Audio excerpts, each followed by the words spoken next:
From Columbia, Missouri, it's time for SEC basketball. And two of the league's best, number 7 Tennessee, 12th ranked Missouri, both trying to stay undefeated. An early battle for bragging rights in the Southeastern Conference. And what a season it's been for both of these two teams, the top two ranked teams in the league. Welcome everybody. Tom Hart in Atlanta, John Sunvold at home in Como. And Sonny, these teams, at least one of them, is exactly where everybody thought they would be. Tennessee was picked to win the league. They don't have a blemish thus far. Missouri, totally different story. They're picked 10th in the league. They've taken on all comers, and they haven't lost yet. And Tom, the only way you grab up the rope polls is the fact that you've got to win early. And they have won early. They beat Oregon on a neutral site that was nationally ranked. They went to Wichita State, this Mizzou team did, and won on the road. And then they beat an Illinois team that may be a Final Four type squad at home. They're a great team with depth. They've got good defense. And they're matched up tonight with a Tennessee team that has great depth and one of the best defensive teams in the country. So we may see a lot about the defense, but let's see which team really cranks it up on the offensive end, because the backcourts are terrific for both squads. Could really do no wrong. It's like picking between Murray's green pepper rings and dead ends, burn ends. Missouri wins the tip. The Tigers in the home white at Mizzou Arena. A Missouri team coming off of a lackluster win against Bradley 3 days before Christmas. Won by just one. Jeremiah Tillman won it for Missouri at the buzzer. Tennessee coming off of a 20-point win. There's Vescovi. Santiago Vescovi starts off with a three. A very balanced Tennessee team. Missouri willing to run, and Abel and Drew Smith with the answer. Let's take a look at the starters for the Volunteers, brought to you by Farm Rich. As balanced the starting five as you'll see. And oh, by the way, they bring a pair of 5-stars off the bench. Active hands early by this Tennessee team caused the first turnover, and they get an open bucket. Missouri, again, one of the better defensive teams. Right inside, they'll have active hands themselves. Pons with the turnaround. There are more lefties in Tennessee's starting lineup than Mike Matheny had on the Royals staff all of last season. All 5 are southpaws. Great matchup out front would be Victor Bailey Jr. on Pinson. Pinson is the guy that makes Mizzou go. We'll talk about a lot of people, but if he goes well, the Mizzou will score a lot of points. Kobe Brown off the mark, knocked out of bounds by Tillman.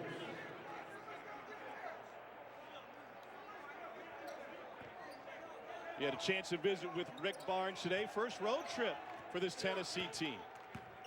You know, coaches are never comfortable, but I question Rick on the fact that I think this team has a chance to be better than the team with Grant Williams and Admiral Schofield, etc., because I think their quickness is better. He looked at me and he said, well, I sure hope we're that good. It's early. He thought this matchup tonight would give them a better barometer of where they are. What a great start for the Vols. Victor Bailey, whose dad played across the street at Faurot Field, drains a shot. And early pressure will force Cuonzo Martin to use an early timeout, or did they get a 5-second call? Cuonzo asked for the timeout. Looked like they got it. Fourth season as a head coach at Mizzou. Of course, a good but short run at Tennessee, where he took the Vols to the Sweet 16. Purdue grad who played his high school ball with our buddy LaFonso Ellis. So number 7 Tennessee and number 12 Missouri. And here's what Missouri's been up to this year. First 6-0 start in 6 seasons. Second best strength of record according to ESPN BPI. You mentioned the wins against Oregon and Illinois. Also went to Wichita State and got a win on the road. And the Smiths have each won SEC Player of the Week. That's all well and good. But what does Missouri need to do, Sonny, tonight to be successful against the premier team in the league? Tom, they've got to shoot the ball well. They've got to take care of the basketball. Last year, what hurt this Tiger team, too many turnovers in certain games. Other times, they didn't shoot the ball well. Well, they've not shot the ball well the last couple ball games. I was talking to Kimmy English, the assistant for the Volunteers today, and he said, well, we've got to keep them uncomfortable shooting the ball. If Mizzou shoots it well outside, it opens everything up.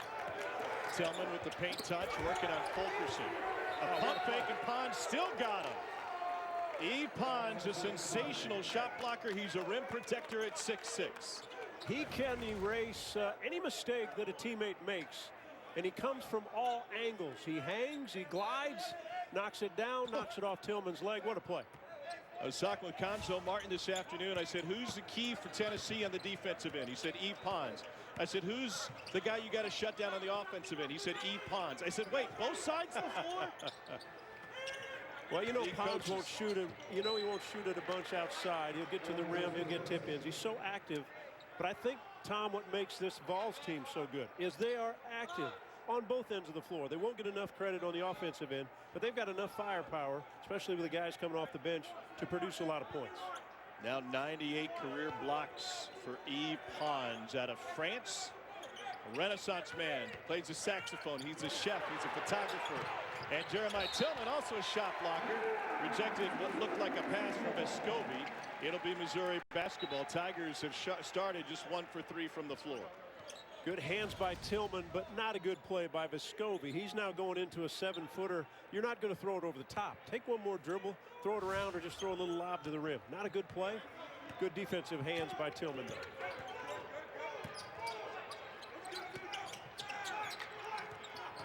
Here's Pinson. No screen for him, working on Bailey. Xavier Pinson takes it to the rim. And an early foul on Victor Bailey Jr. And Pinson is the explosive player. Loves to go right, not all the time, but he will fake you left. And he will punch the ball quickly right and has the ability to score at the rim after contact. When he got into the starting lineup last year, when Mark Smith went out, the last 13 games, 7 last year, 6 this year. They're 10-3. He's averaged nearly 18 points a ball. He is really what makes this Tiger team go on the offensive end. Couldn't finish the three-point play. Tennessee has doubled up on Mizzou early, and then Kobe Brown with a near steal on the feed to Bailey.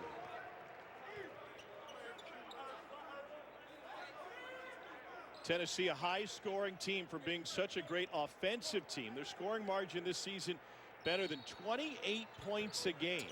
They score 81. They give up about 53. It's tied with, or was tied with Ole Miss. They're now #1 in the country in defensive points allowed. Fulkerson cut off. Vescovi lost it on the drive, taken away by Drew Smith. Drew Smith, one of the best defenders in the SEC. He's got great hands, active. Open floor foul on Vescovi. I see Rick Barnes' depth here early. He's going to go to a couple of 5-star recruits, Jaden Springer and Keon Johnson off the bench. I think the excitement about this basketball game, obviously it's the first for these two teams in the SEC. It kind of sets a tone. These are the 2 ranked teams from this league, is the fact that we know they're good defensively, but they're both explosive offensively. They score at a good pace. They run the ball up and down the floor. It's entertaining to watch. Mitchell Smith on the floor for Missouri. An early reach for Keon Johnson.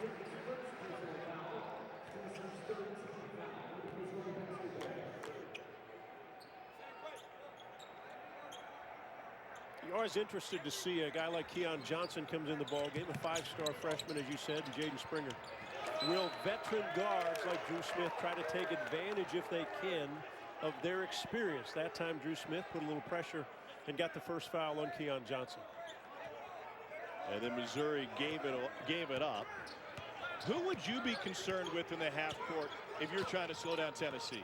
Well, I think what's curious now with the 2 freshmen we said come in, don't be surprised if they post either one up early against a smaller defensive team of Missouri. Their guards aren't as tall as these 2 freshman guards. And Springer goes right over the top for his first bucket, averaging 11.5 per game. Vols with 5 in double figures on the season. And Springer just took it off the dribble, got to the paint. These 2 guards, the freshmen, will get the ball where they want to, but I expect Rick Barnes to just post them straight up against some of the guards from Missouri. Mitchell Smith picks up the loose ball way off the mark.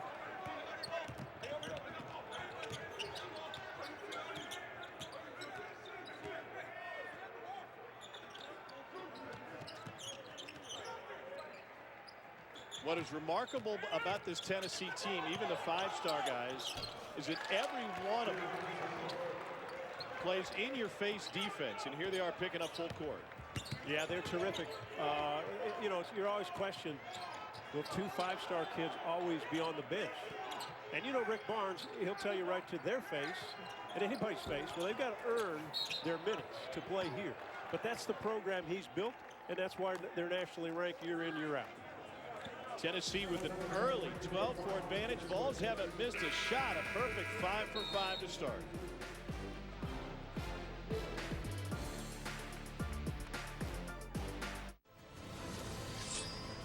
مبارك أنت. Not Johnny Martin. The day has come. Enemy, the King's Return. Download now. No matter what happened in 2020, it's a brand new year.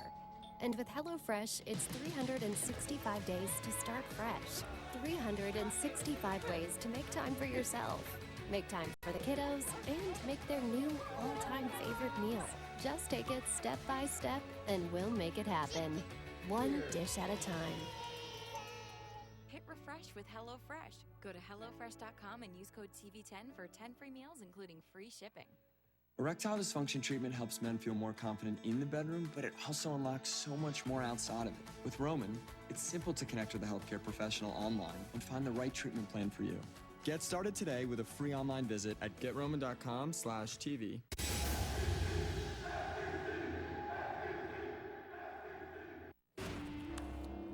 Peter Burns back here with the studio update. 17-0 early for Oklahoma over the Florida Gators. Kyle Trask had thrown 3 picks, but Emory Jones punched it in. 17-10. Hey, Tom Hart, how disappointed are you don't get Shakespeare's run today?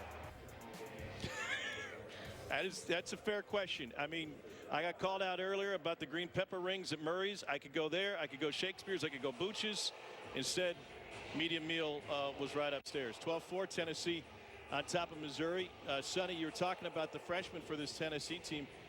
And in regard to Rick Barnes, he demands that you earn playing time. Will they earn that on the offensive end or the defensive end? Well, let's go to the defensive end first. Every guy under Rick Barnes is going to earn it on the defensive end. You take a look at the recruiting class, and Walker's been injured. Springer and Johnson, 2 guys that can go on both ends of the floor. They're gym rats. They love to play. Solid on the defensive end. I was talking to Rick Barnes, and he said, you know, John, like many young guys, they are really good on-ball defenders. Where they at times get lost is off the ball. When their guy's cutting or something, their head gets turned the wrong way. But they will blend in. It is not as though they don't have some talented guys in front of them starting. And when you're playing with a veteran squad, and what the Vols and Rick Barnes has built over the last few years, starting with Grant Williams and that group, is a tremendous team concept. And on the offensive end, they don't really care who scores. They'll get a bunch of different guys in double figures. They don't run the traditional just pick the high guy up top. They run a lot of motion on the offensive end. It's an impressive group. They've had an impressive start. Granted, they didn't get to play Gonzaga or on the road to Notre Dame, but once they played the Colorado game, they played often and they played well. Gonzo's gone deep in his bench. Drew Buggs and Parker Brown both on the floor. Same result for Tennessee, a 6-for-6 start. So here's Keon Johnson at 6'5". He just goes over the top. He's a great athlete. He's a name you're going to see. You already see it on pre-NBA drafts for next year to be drafted. I mean, he's the guy that's in the middle of the pack, maybe top 15. Pinson with the screen from Smith. Got switched to Springer. Off the mark. Gonzo today saying Xavier Pinson's got to learn where the best shot is for this team and decision-making coming off those screens. He's a better shooter strictly spotting up as opposed to on the move. That's Springer now 4 early. Tennessee's still perfect. Yeah, Tennessee would love for Pinson to shoot jump shots, long-range jump shots. He's not a great outside shooter. Can get on a roll. But look at where Tennessee is getting their shots. Everything's in the paint. Short jump shots, 4-footers, 5-footers. Easy shots. Missouri can't keep them out of the lane. Tigers settling for another long one and a push off inside. Tennessee on an 8-0 run. Tom, what I noticed last night, I was watching the Ole Miss Alabama game. When you play that first game in conference, sometimes the adrenaline, maybe for older guys, is too much. I mean, there's too much excitement. I thought Ole Miss last night was too excited. The senior guard, Schulman, they just did too many things. And right now, Missouri needs to settle down a bit. get a defensive stop, at least one stop at some point, and get their veteran guards to take over. If you're not, right now Tennessee's very comfortable every possession. First miss came out, an Anasicki miss. Parker Brown challenging again, and Pons able to clean up. Quick and explosive, every one of these Vol members. They are tough, and I don't think you realize the quickness till you play against it. They're one of the best, not only defensive teams, they can run this floor and get high-quality shots. Came in 9th in the country in field goal percentage allowed, number 1 in the country in points per game allowed. Pons will get a breather. Kobe Brown returns for Mizzou.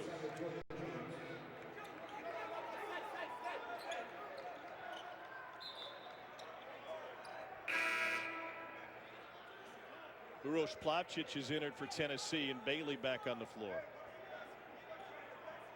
I'll take that back. He was just sitting down.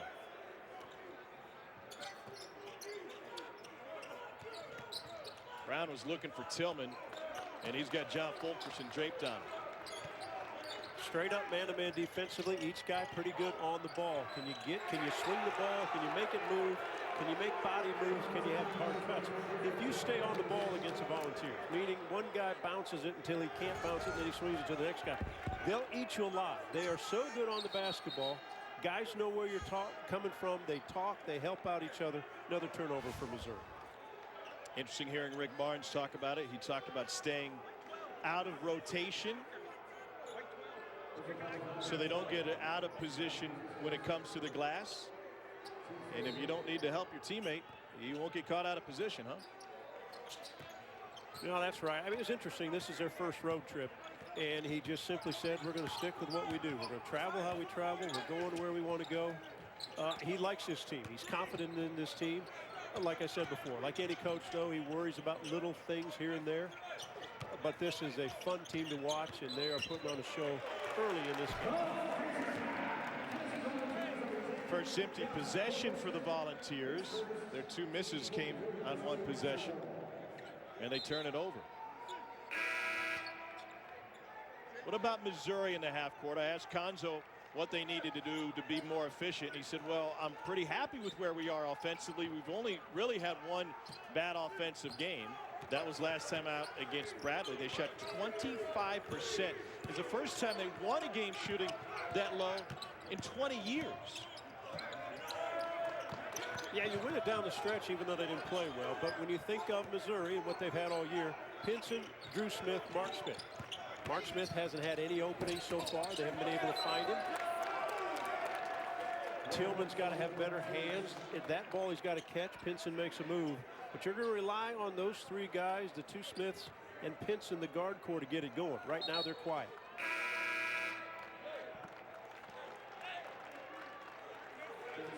Tennessee 8 of 10 from the floor with 2 offensive rebounds. 7 points off of 5 Missouri turnovers.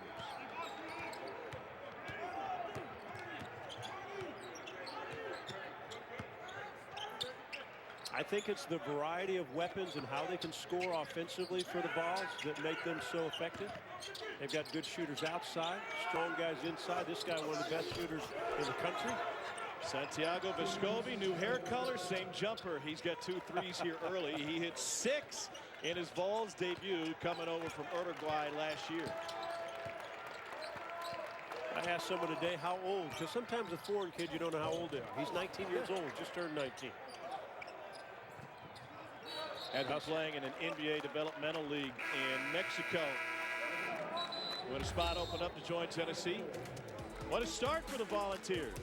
Vescovi shooting 41% from deep on the season. He's knocked down both of his attempts from deep tonight. The financial report is due Monday, so we need to speed up the process and get those numbers in. Renovate or relocate? Relocate. The perfect home needs the perfect mortgage. It's perfect.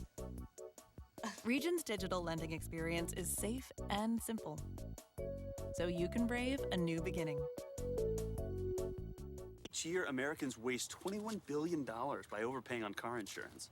That's why I went to thezebra.com. Because while every company claims to save you money on car insurance, the Zebra shows you who actually can. Compare car insurance for free at thezebra.com today.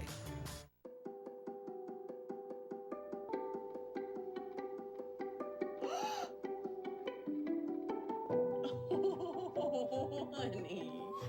What do you think? You love it?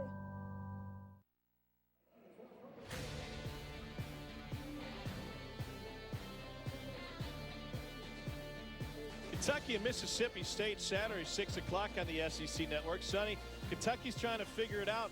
They had a closed-door scrimmage with Transylvania last night. D3 school right there in Lexington. Jack Calipari's squad off to a very slow start. They get a Mississippi State team that had an impressive win on the road against Georgia earlier tonight. How'd that scrimmage go? Do we know the score of that scrimmage? They're keeping it quiet. Yeah, they're kind of trying to keep it. They won. They won. Dante Allen's a guy that they're trying to get on the floor. He hit 7 threes. He's a Kentucky native that hadn't really seen the floor for Tennessee much this year. And then you and I will have Kentucky and Vandy actually get to go to Rupp on Tuesday. Yeah, and I have them this Saturday. And I'll just be honest, and you know this, there won't be anybody feeling sorry for the Kentucky team. And when they go to Starkville, you got Molinar had a good game. DJ Stewart's been playing great. Ben Howland's got a terrific team.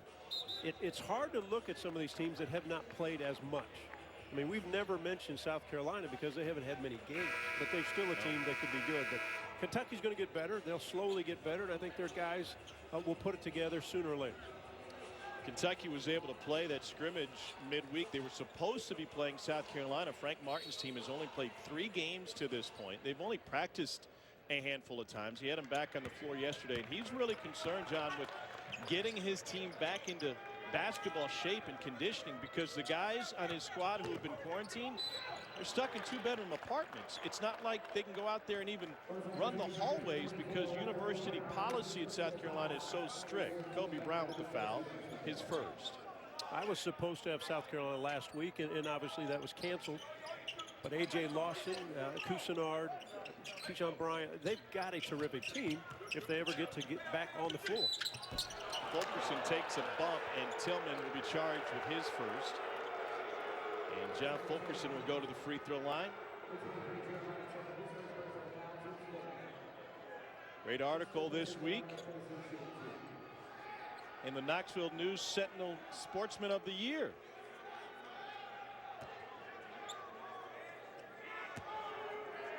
Fifth-year senior from Kingsport, Tennessee. Knocks down the first. An interesting matchup with him and Tillman tonight. We're talking with both of them over the last couple of weeks. They've both admitted as seniors that their games have evolved over the years. Fulkerson came on when he first showed up from North Carolina as a good shot blocker, but he envisioned himself being more of a stretch 4 and a guy who could step out and shoot 22-footers. Don't we all think we're stretch 4s until you get out there and figure out you're not. But what he did at the end of last season, his final 10 games, he averaged 18 points a game. Good enough to put him on the second team of the All-SEC conference, and he's picked to be a first team this year. He's not scored a lot of points yet, but with all the weapons they have offensively, he doesn't need to score. I think he'll have his moments. He plays with great passion for the game. He's a great teammate. He rebounds, he defends, he can score the ball, and he puts a lot of pressure on a defensive team like Tillman right now. Going right back at him, and you think that Rick Barnes is probably thinking, let's feed him, let's get Tillman too early, but Tillman with the block there stood his ground and didn't get the foul. You know, Tillman is a guy for Conzo Martin that solid this time defensively, has not fouled as much this year. And when you talk to Conzo Martin, he says, hey, I need him for 18 to 20 really good minutes. 5-minute bursts. If he can dominate a different 4 or 5 minute section of a game, then Mizzou is really good.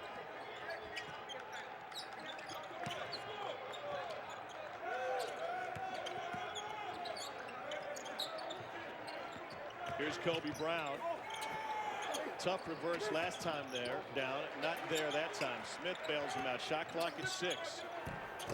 High off the glass, and Pons affected that one, even though he didn't get a hand on it. Yeah, you have to know where Pons is coming from, and the shot clock was running down. But wherever Pons leaves, his guy has to be available for a pass. Kobe Brown the takeaway.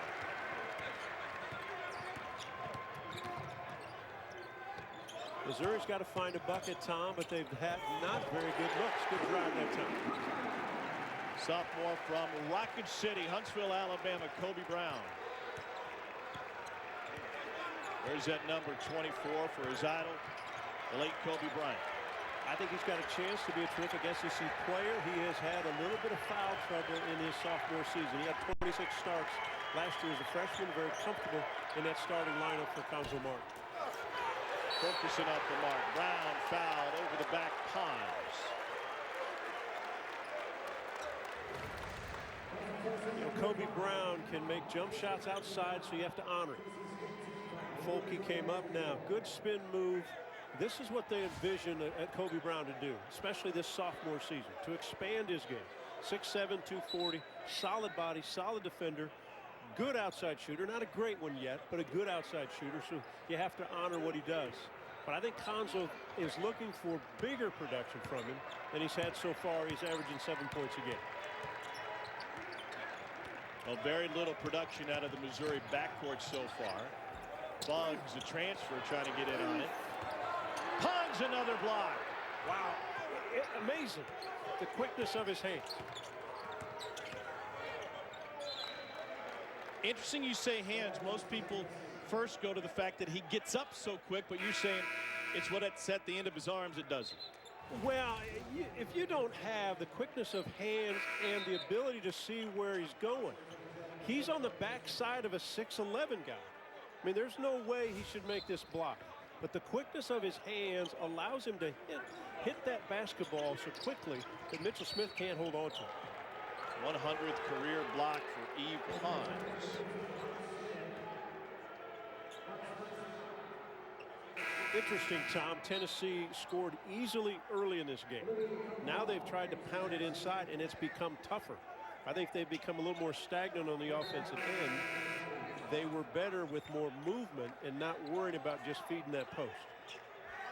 Foul on Mark Smith, his first. The junior from Edwardsville, Illinois, will exit.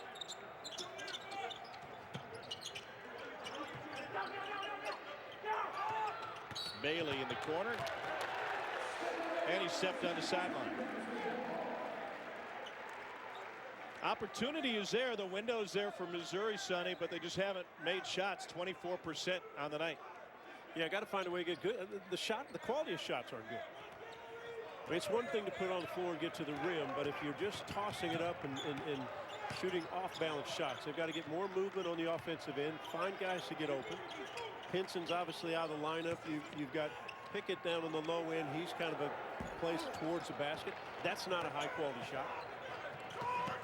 Missouri, a poor three-point shooting team, just 28% on the season, and it's represented tonight by an 0 for 5 from deep. And now Springer draws the foul. Anytime you've played a few games, and obviously Missouri has played 6, you're scouting. In the Oregon game, it was a guy like Mark Smith that shot the 3-ball well. Oregon did not get to him. And since then, he had a good shooting game against Wichita State. But you're scouted, so now they cover up Mark Smith. Most defensive make him put it on the floor. He's back in. How do teammates get another guy open, right? If Mark Smith's a great shooter, when they run stuff, a teammate's got to figure out a way to get him open, because then he can expand the offensive end for Missouri and maybe get a good look or two. Springer goes 1 for 2. Tillman almost knocked it in. Hey, you're talking about scouting. Cuonzo had a fascinating answer when asked by a local reporter if they spent much time going over the Tennessee tape against teams that they dominated, USC Upstate and Tennessee Tech and Appalachian State and the like. And he goes, well, hold on a second. You can actually learn a lot, because those overmatched teams have to put a lot of thought into what they need to do differently to be successful. If you're facing a team that you're evenly matched against, they're just going to do what they do. But the overmatched squad have to get really creative, and you can pick something up. You can learn from what they want to do against an opponent? Well, coaches work all the time. My brother's a coach. I mean, coaches work all the time, and they're studying every angle they can about an opponent. The hard part for coaches is, can they relay that message to the 18 and 22-year-old guys that they're coaching? That's the toughest part of the game. And can their guys get it on the floor? Good hands by Drew Smith. Bailey thought he was fouled twice. He may have been. Smith was on him when he received it. Olivier Commois commits a foul on Tillman on the block. You find out quickly when you get in the SEC play, especially the new faces, that the whistle won't be blown as often. And a little tap and a little slap here or there may not be a call as there was a week ago when you're playing a team of a lesser league. Tillman has yet to score 46% from the free throw line on the season. He's given Missouri 8 points and 8 boards a game. Had a great conversation with him a couple of weeks ago about that foul trouble that he always got in as an underclassman. He's basically shelved that at this point. And he said, well, number one, I was immature, but it came from an area of toughness. I thought that was my lane, and I needed to foul anybody who came in there. It was a bit short-sighted, even though it may have come from a competitive spirit. Well, you know, when he won the Bradley game, right? They gave him the ball at the end of the game. He finishes the play. He gets fouled, and at under 50%, he still made the free throw. He just made 2 there. He's going to probably have a terrific senior season, and needs to for Missouri to have a good SEC run. Tennessee scoreless over the last 4 minutes, but Xavier Pinson commits the foul. And Pons will be at the free throw line when we return. It's Tennessee 24, Mizzou 12.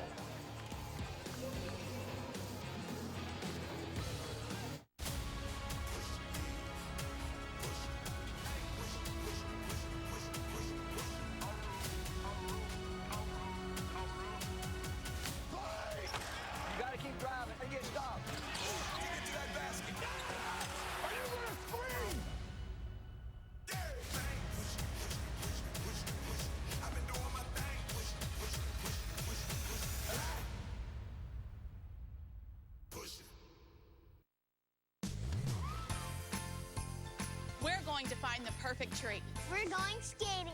We're going to Nana's. Wherever you go this holiday, Chevy can help you get there.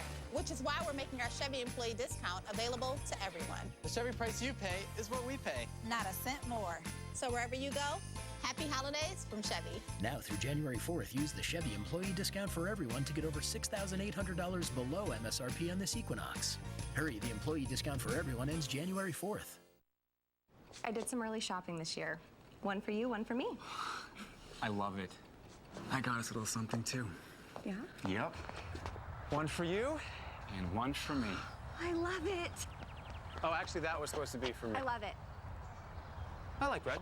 It's the GMC season to upgrade. Now everyone can get GM employee pricing on most GMC models. Use it to get over $6,200 total value on this 2021 Acadia Denali, the official truck of Nashville Soccer Club. 2020, a year when strength of character took center stage. And that was just the beginning. Same purpose, same goal, same bond, new year, same resolve. United, we ball. SEC women's action swings your way tomorrow on the SEC Network. Number 12, Mississippi State, matching up with 8-0 Georgia. Sets at 6:30 Eastern, 5:30 Central. The number 10 Arkansas taking on 13th ranked Kentucky at Memorial Coliseum. All games, as always, available on the ESPN app. Shuffling some games around on the women's side already. And I think we'll see that throughout the men's season as well, Sonny. If there's a team that can't go or needs time to get back, you might see some games moved around. Got to be flexible.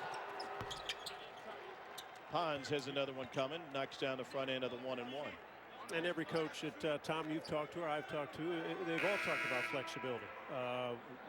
When can they practice? When can't they practice? Do they have to shut down for a day or two, or certain players have to sit out? Obviously, Tennessee had a tough start. They couldn't find games. They couldn't schedule games to make up some. The first one was Colorado, which was probably a good job by Kim English, who used to coach out of Colorado. Tad Boyle, they got that game started. But, yeah, finding teams to play before conference starts, getting you ready for conference, has been tough for some squads. Bad foul by Kobe Brown. Not only is it his second, but he didn't stop Springer from scoring, and now it's a three-point opportunity for the freshman from Charlotte. Explosive to the rim every time he touches the basketball. Son of another player, his dad Gary Sr. played at Iona back in the day, right before, I think he got there right after Jim Valvano left. Yes, folks, Jim Valvano was at Iona College, coached a great player in Jeff Rulin before he went to North Carolina State. And Springer's dad Gary played at Iona, terrific player. Jaden had a brother, Gary Jr. played at Iona. His brother Jordan played at Army. So it comes from a family of basketball people. And that's a huge deal when a coach like Rick Barnes gets a hold of it. His dad Gary was a 7th-round pick of the Sixers in 1984. Happened to be the same draft. They took a guy out of Auburn by the name of Charles Barkley in the first round. Tom, I got a call from Jim Valvano in high school. And he said, Jim Valvano, Iona College. I said, you own a what? He said, Iona College, son. I said, well, nice to meet you. I don't know where that is. Played him 4 years later when he was at North Carolina State. Oh, that's Iona fantastic. College. Iona what? Oh, congratulations, sir. Yeah, congratulations to you. Rick Barnes owns a golf course. I think I'd rather own a golf course. I'll tell you what, Rick owns a heck of a ball club this year.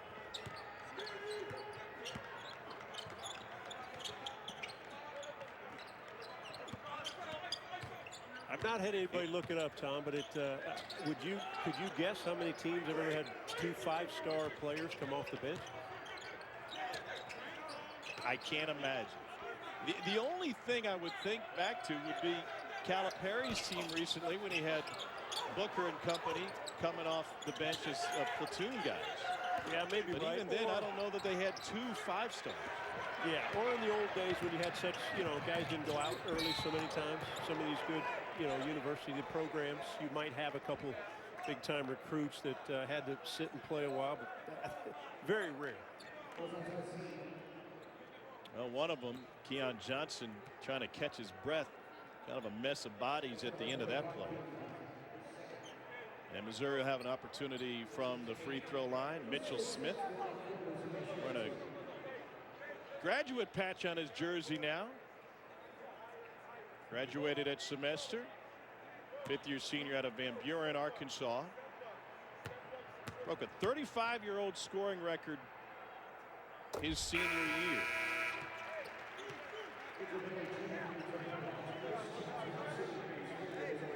He has been a valuable piece for Cuonzo Martin. And I think what Cuonzo Martin has done for Mitchell Smith is given him the confidence of what he can contribute on the floor.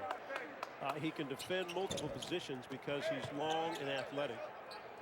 Handles a basketball, shoots it decently, can score at times, but he has given Mitchell the confidence to do it, and Smith has rewarded Martin for having valuable minutes. Fulkerson lost his footing. He might be hurt. Still hasn't gotten up. It's his right arm or his wrist that he hurt, likely when he lost his footing and went down.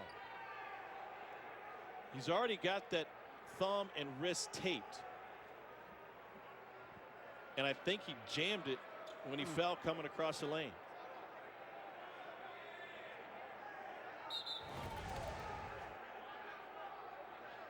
Take a look low side and watch when he goes down. It looks like the wrist, the thumb give out when he put that hand down. But Tom, I'll tell you this. When you're a redshirt senior, he's not coming out, right? There's no sense. I don't need to go sit on the side by coach because I can handle it out here. It's all about minutes. The folks that are in the building were booing a moment ago because Rick Barnes took the opportunity to come all the way out near midcourt to instruct his guys. Fulkerson with the shot clock winding down, and he drills it right over the top of Tillman. They'll take a look to make sure he got it off. And Missouri fans are familiar with Rick Barnes. He had a fabulous career at Texas when they were in the Big 12 with Missouri. Played at the old Hearns building and at Mizzou Arena. Little step back, looked like it was good. Hard to tell, but Rick Barnes has great memories. I think back on his 2003 Final Four team, T.J. Ford and Royale Ivy. He has been one of the best for many, many years. He's got a great staff around him. Michael Schwartz has been with him forever. Desmond Oliver, Kim English, who you got to see, one of the former Missouri greats. Tony Green has the headset on. Checking. Yeah, that's out of his hand. Yep. Pretty good way to finish a play after you were injured. So you're wondering if do you question him? Were you playing possum on that thing, kid, or what? Yeah. Yeah, like a football game where they say, no, get down. You've got a cramp. They're running with tempo. You got a cramp. Shot good, and it's a 2. They checked both at the monitor. The veteran Tony Green. Fulkerson with 4 here early on. He broke Marshall Plumlee's school record with 113 blocks his final year at Christ School in North Carolina after growing up in Eastern Tennessee and Kingsport. A little 1-2-2 pressure that Rick Barnes is going to experiment with at different times. If it works, he'll stay with it, but he's got an active team. He thinks he can put a little different pressure on teams in the SEC. Josiah Jordan-James with the steal. They are suffocating on the defensive end. Here's James. Pons now, and he's got to get rid of it. And Pons is not a natural type scorer. He'll get a bucket here or there, but it's not natural. Doesn't shoot that much outside. Tillman running the floor. Good body control by the big guy. Tough finish for a 6'10 guy, 260 pounds running the floor. Good catch, better bucket. Missouri shooting just 26%. Tennessee at 61% in this one.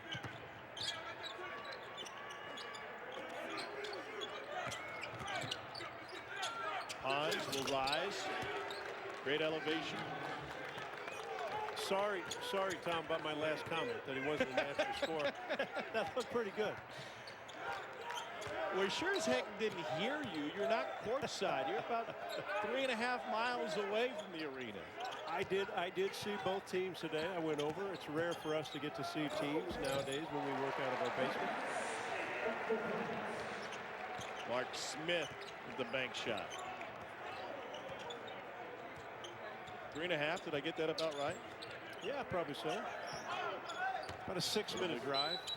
So figure that with a stoplight or 2 in between. Well, if that's the case, you're only 668 miles closer than I am. Bailey turns it over. He's turned it over 3 times here early on for Tennessee. Back where his dad went to college after starting his college football career in El Paso at UTEP. Yeah, one of the great receivers all time for Missouri Tigers. Didn't win a lot of games in the years he was playing, but his dad was one of the best. Mom, an Olympic sprinter. They double up on Tillman. Kobe Brown. Wow, got to take that shot. Indecisive, and he ends up getting it blocked by Pons, I believe, again.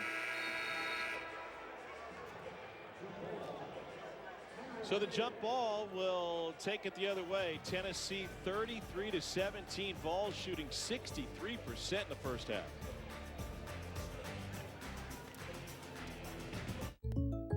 All the good neighbors got surprisingly great rates with State Farm. State Farm? Let me see that book. I'm Jake from State Farm. Is this a commercial? Like a good neighbor, State Farm is there. War Machines. Play online with your friends. Destroy your enemies. Experience massive battles. Available on the App Store and on Google Play.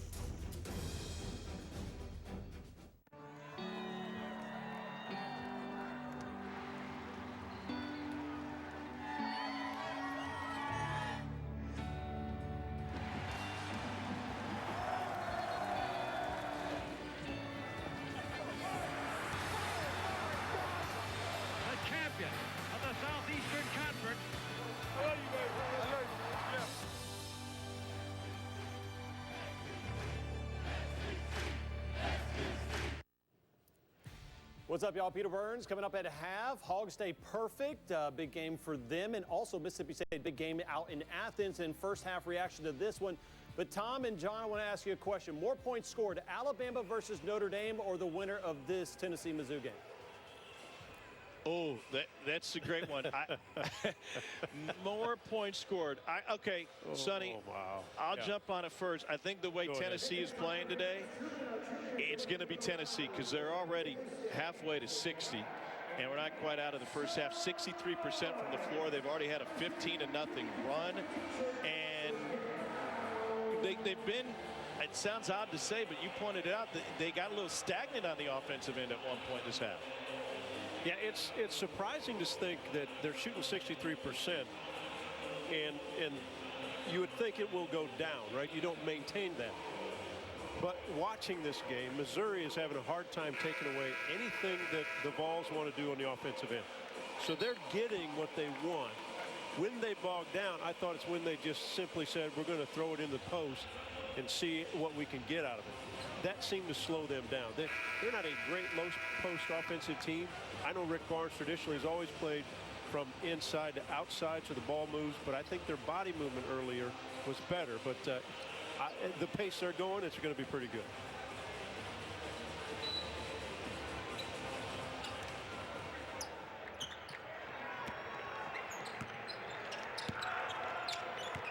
A lot of different guys who can start the offense, don't they?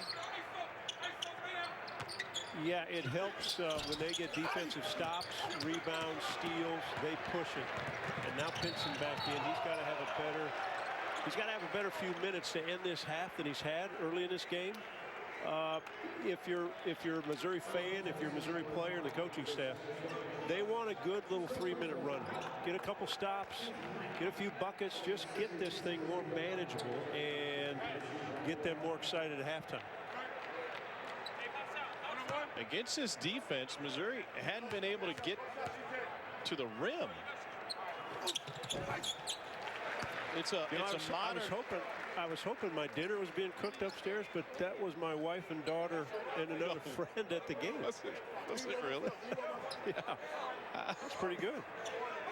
Looks like I'm on my own at halftime, Tom. Yeah, I hope she didn't leave the stove on. Junior from Chicago, Pinson gets them both to roll home.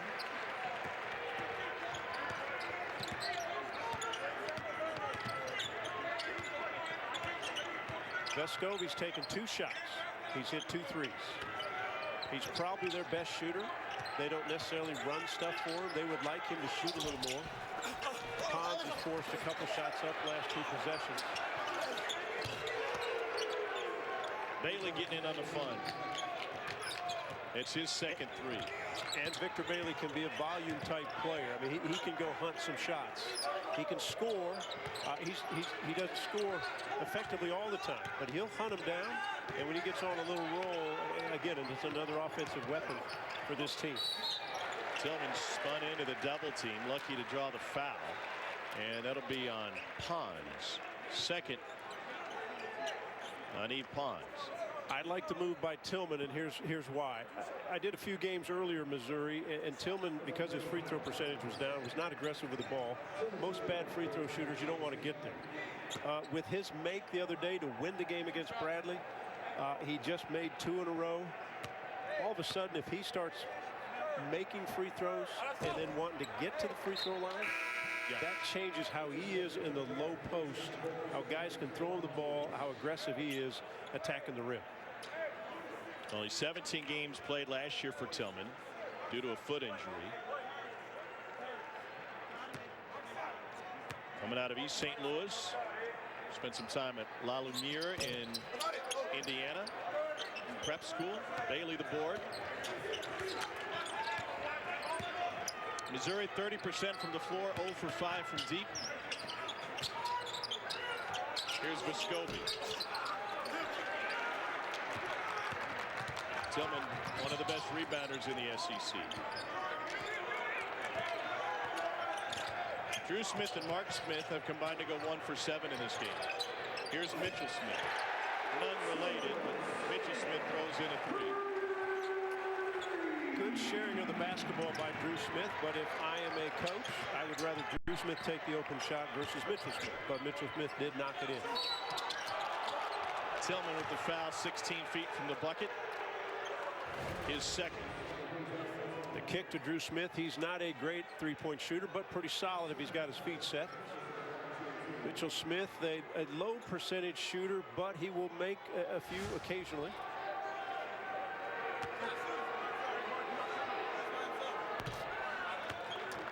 Fulkerson came in 91% from the line.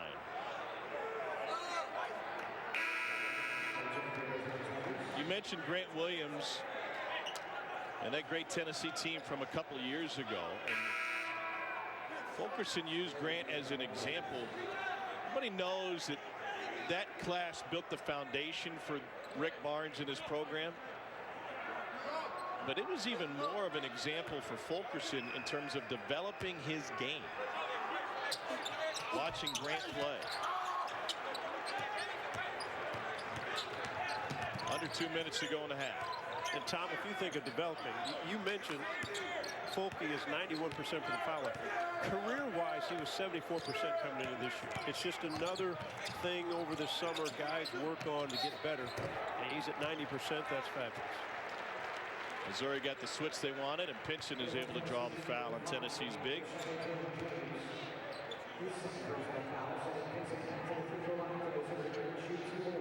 Pinson had a great start to his Mizzou career, 40% from three.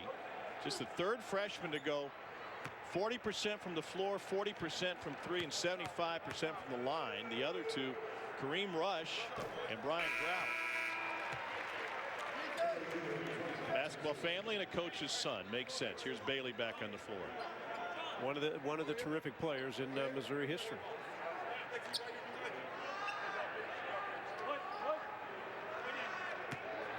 Chicago native, played his high school ball at sensational Simeon Academy. Jabari Parker, Derrick Rose, some of the flying Illini, Nick Anderson and Deion Thomas, both from Simeon.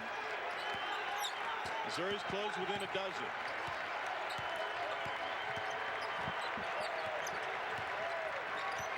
I'd say it's a good half. Time they get it to 10 or under after the domination early by Tennessee. Tennessee's outshot him by 20%. And a Sicky with the dribble. Finds Vescovi. Great Missouri defense. Loose ball. And it's found by Drew Smith. Pinson, deep three. Yeah, I'll say wow because it's not his strength. His strength is attacking. You had the balls on their heels just a bit. Don't settle for that long three, especially in the break.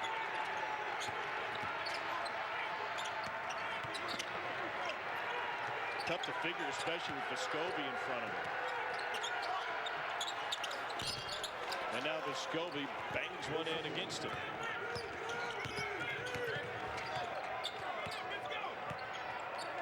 You know, it's just one shot, Tom. It's just one play. But that quick shot, you don't get a bucket, you don't get a point, and you give up two on the other end. That is a massive swing when you're looking at that score and trying to make a comeback against such a good team as Tennessee. Pinson on Fulkerson. And take your pick. Either Vescovi or Fulkerson got him. They'll say Vescovi, and Pinson's got a couple free throws coming his way. And when Pinson hasn't settled for that shot, he's 4 or 5 from the free throw line. He'll get 2 more here. He has put some pressure on this Tennessee defense, and that's probably what he's going to have to continue to do in order to get his team slowly back in it. But you got to make free throws, especially at home. Missouri now 9 of 14 from the foul line. Unusual because they're a good free throw shooting team.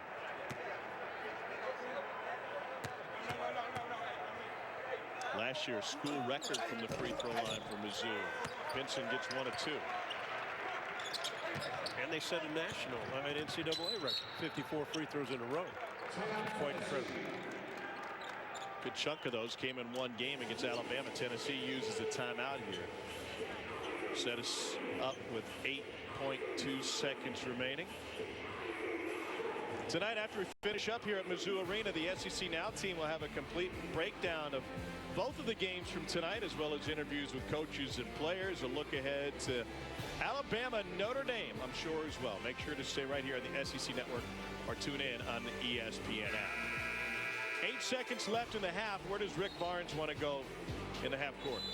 Well, it'll be interesting because Vescovi will probably have the basketball, so he'll dictate.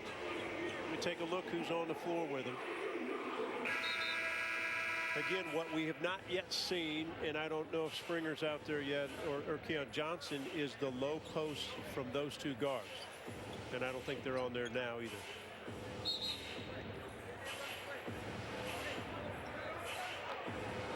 It was interesting, Rick Barnes told me that, because I said, hey, Vescovi, great shooter, hadn't shot much. He goes, yeah, we'd like him to.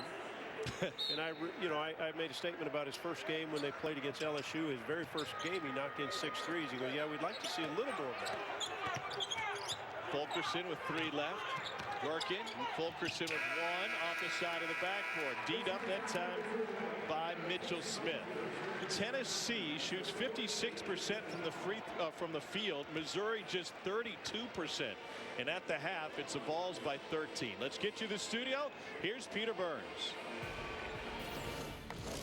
Thank you, Tom Hart. Welcome into the SEC Halftime Report. I am Peter Burns, and now I'm going to make a dramatic turn to this camera over here and talk to these guys. Pat Bradley, Davian Fishback. All Vols early, Fish. What did you see for them out in Como today? I saw a team that's getting better.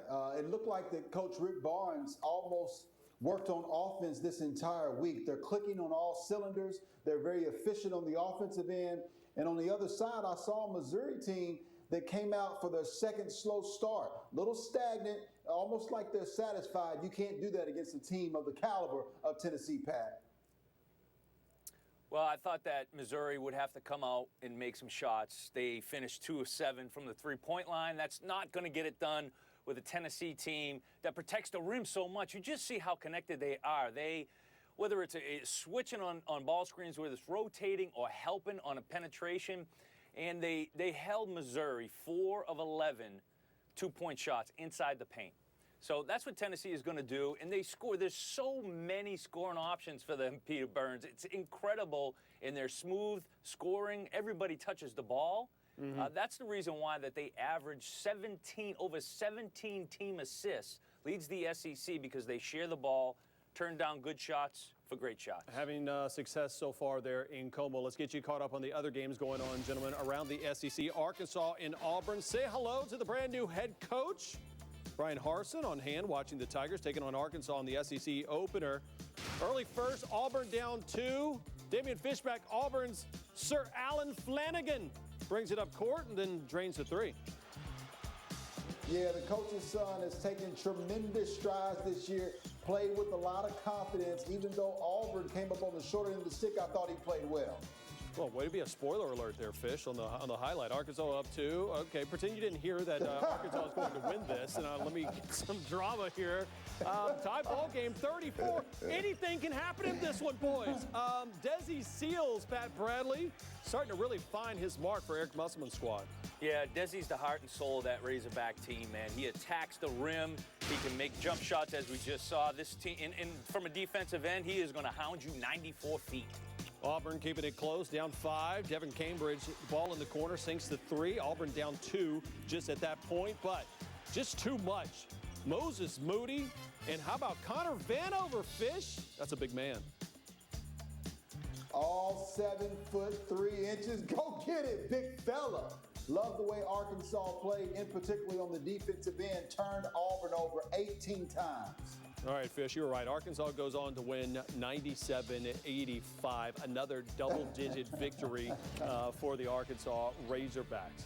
All right, how about you get it to Vescovi, top of the key, got it. Vols up 13 to break.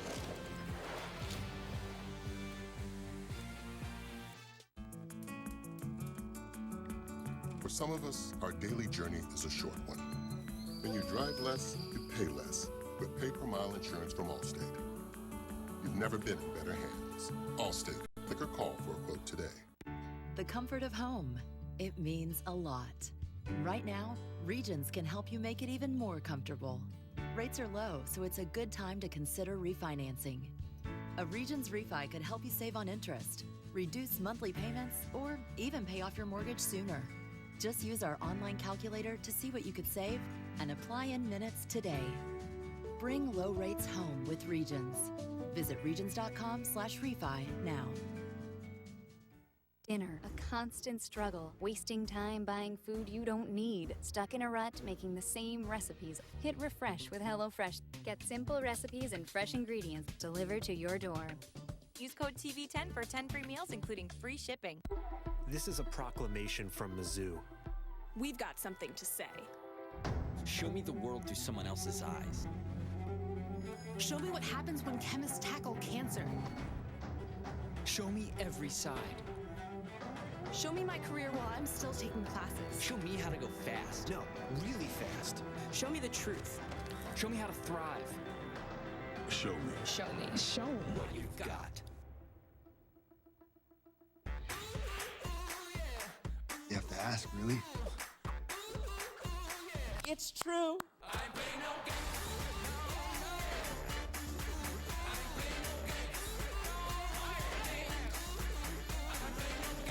Ooh. We're going to be #1 in the world.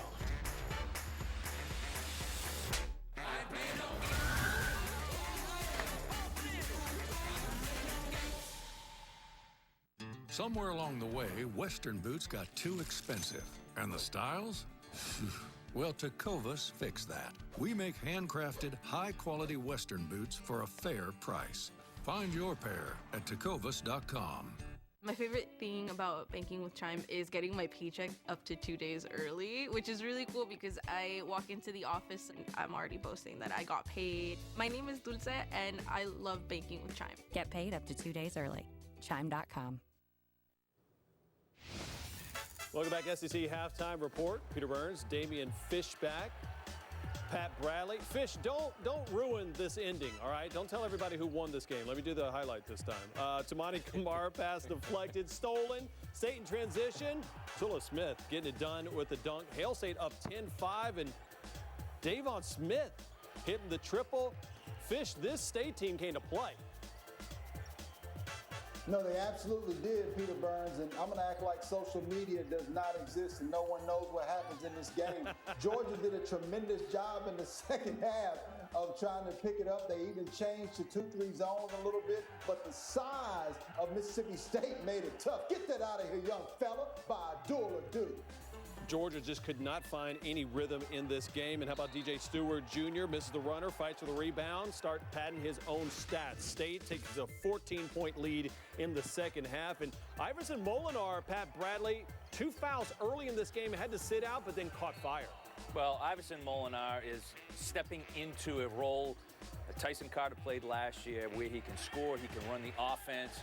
Him and DJ Stewart, those two guys are shooting the ball at an incredible clip this year. P.J. Horn cuts to the basket, lays it in. Horn will have a career-high 21 points. Georgia within 11, but Stewart, 3 minutes left.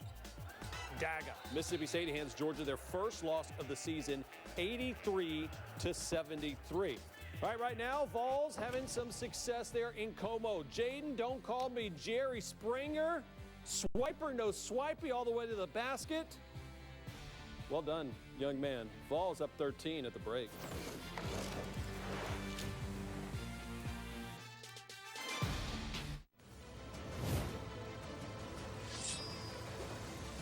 Mubarakun anta.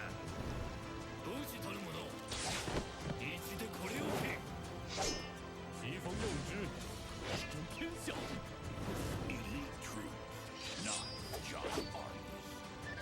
They are here. The day has come.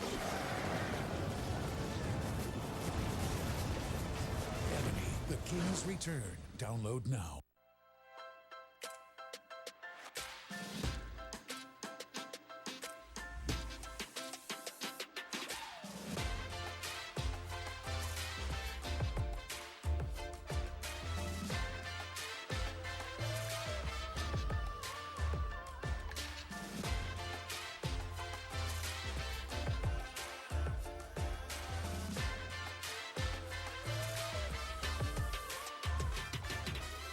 Selling on Poshmark is crazy simple. All you have to do is post a picture, add a description, add a price, and you're pretty much good to go. Right now I'm selling Air Jordans and Nikes and Adidas, anything really performance related or style related. Download the free Poshmark app now. Each year, Americans waste $21 billion by overpaying on car insurance. That's why I went to thezebra.com. Because while every company claims to save you money on car insurance, the Zebra shows you who actually can. Compare car insurance for free at thezebra.com today. This is more than steak. This is a wake-up call for all 5 senses. This is Omaha Steaks. Hand-selected, butcher-cut, and aged to peak tenderness. Best steak you've ever tasted, guaranteed. Plus, anything else you crave. Seafood, chops, burgers. Omaha Steaks. Every meal is an unforgettable experience. Plus, order now and get free chicken and burgers. Visit omahasteaks.com/TV.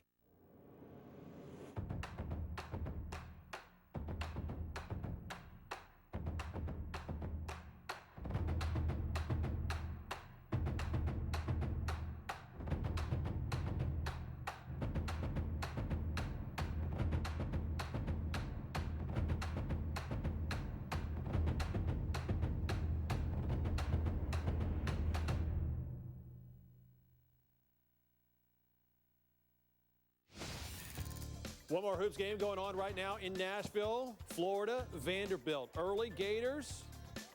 How about this? Monster three-point early in the game. And then now Scottie Pippen Jr. trying to get it done. When we're starting to go, too, looking at the doors, trying to get some offense going. Scottie Pippen Jr. has been fantastic early. 14-14, 13 minutes left in this one. And how about this, Pat Bradley? We're talking about a team that's playing their first game since Keontae Johnson's situation, and now you've got 30-21. End up having the Gators looking good right now. And that's what Florida's going to turn you over, PB. They're going to shoot the three. Vanderbilt, what they have to do, defend the paint. 5 for 5 on dunks. Florida's got 5 dunks. Now, I know it's difficult because they got that athleticism. Trey Mann, Scotty Lewis are playing the best basketball of their career compared from last year to this year. They're smothering that Vanderbilt offense from a point guard standpoint. So I would think that Vandy, and they can play tough and be physical with contact. So I think that's probably their best bet to come back in this one. Good to see Mike White's squad get back on the court, too, after that scary situation with Keontae Johnson, who is helping that team out on the bench and kind of coaching the Florida Gator squad right now. They're up 8 in the second half. All right, we're coming up. Jeremiah Tillman, he's got 4 points. Need more of that from that young man. Coming up in that second half as the Tigers find themselves down 13 to 7th-ranked Tennessee at half.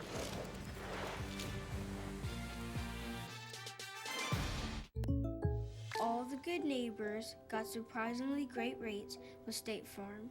State Farm? Let me see that book. I'm Jake from State Farm. Is this a commercial? Like a good neighbor, State Farm is there.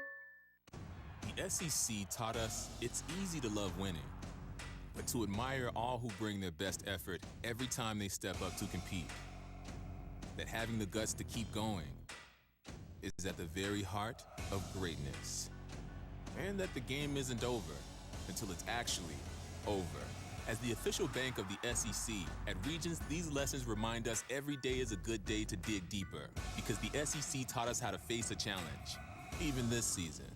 Why pay over $100 a month for cable when it's half the cost for Fubo TV?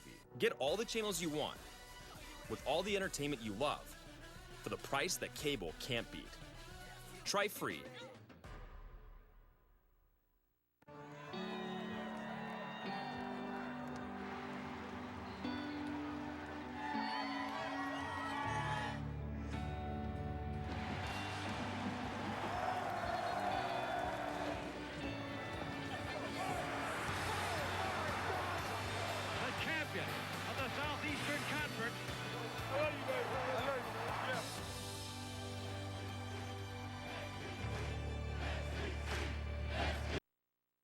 This is how I got Kim to switch to Aldi. So yeah, we're skate moms. Hold up. Whoever plays me should be fabulous. She's really bringing some Aldi into this routine. Before I thought Aldi was just ramen and stuff, but Angela just kept at it. Just look at that spread. Whoa, are those holiday cookies? Here comes the grand finale. And Angela was like, hey, look what I made. So I was like, I gotta try this. Now I'm kind of hooked. Friends don't let friends pay too much for groceries. Nothing beats the fun of new technology during the holidays. And nothing has more fun technology than a new Hyundai. With magical features like available blind spot view monitor and wireless device charging. And with the savings of Hyundai Holidays, now you can get one for yourself. Hyundai Holidays. The longer you look, the more there is to like. Lease a new 2021 Kona for just $169 a month, or get up to $3,000 cash back. Visit buyhyundai.com today.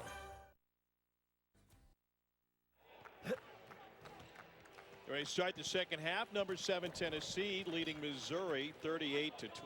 The 12th ranked Tigers in danger of their first loss of the season. Tom Hart alongside John Sunvold. Eve Pons, difference maker, Sonny, on both ends.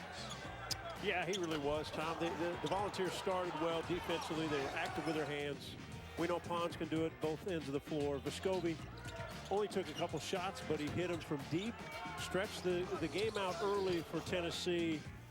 And they did what they wanted to do offensively, shot 54%, and defensively they were suffocating to this Missouri team.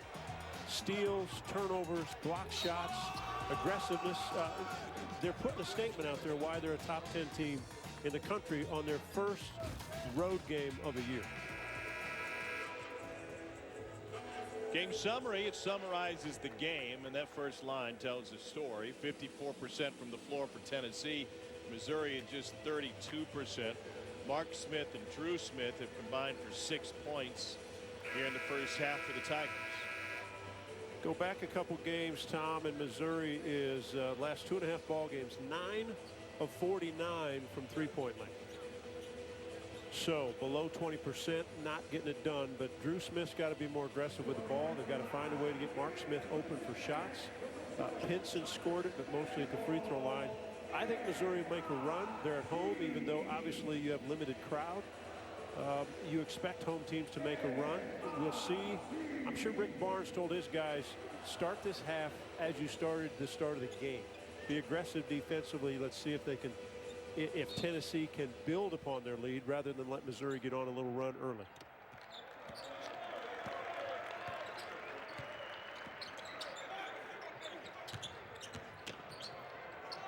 Kobe Brown shuffled his feet, and the perfect play drawn up to get the shot blocker in the air, but Missouri turns it over.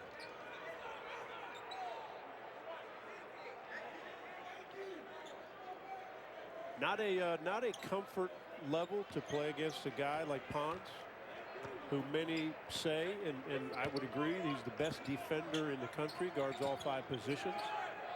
Even if you attack him, you've got to have an offensive player that's comfortable to be able to attack him.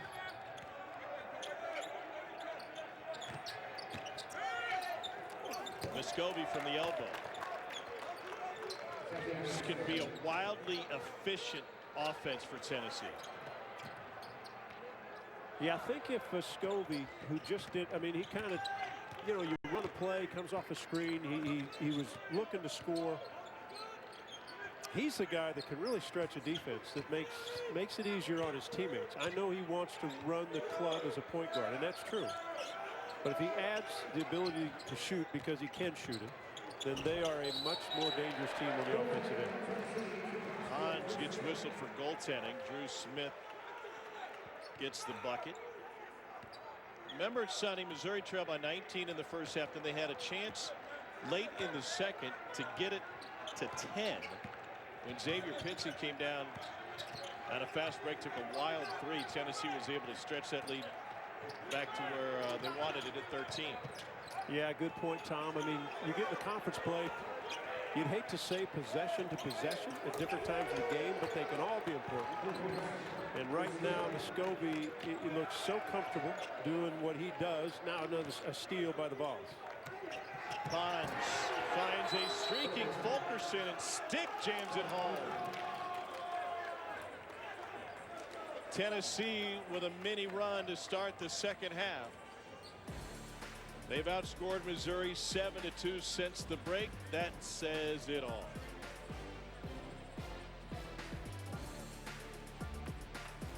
All right, who can break this down for me? Ooh, Coach Saban.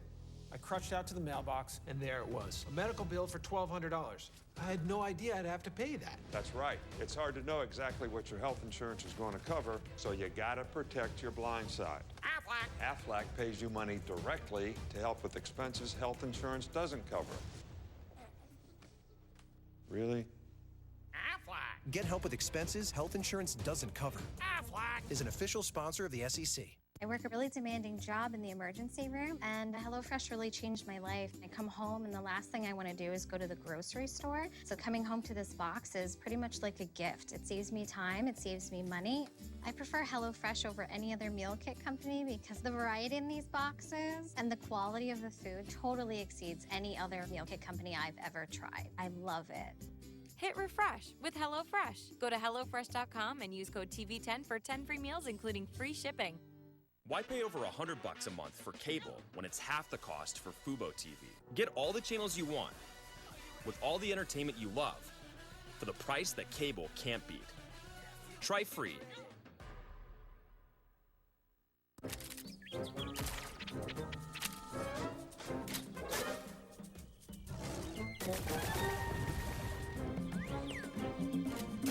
Zuba, rated E for everyone. Available on the App Store and on Google Play.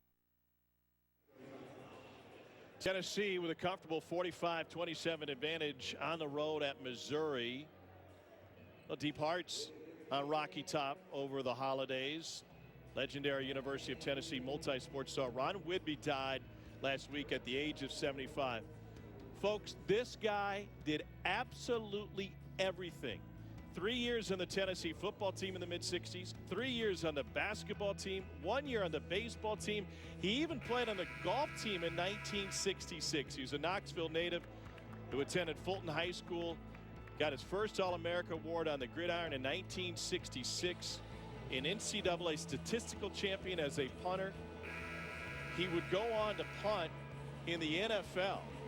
But before that, his 50 points in a single game against LSU was the school basketball scoring record against Tony White, dropped 51 against Auburn. He was on the Vols' first NCAA tournament team in 1967 with Bill Justice and Tom Boerwinkle. He did absolutely everything.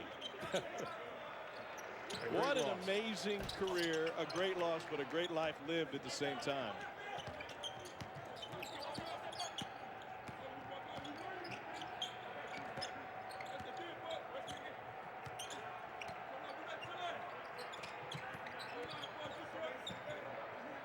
Muscovy's had the hot hand this half.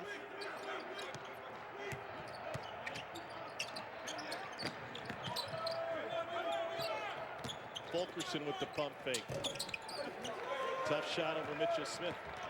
Smith's a pretty good defender. I think Fulke probably has an easier shot from 10 feet than trying to drive it, shooting over Smith.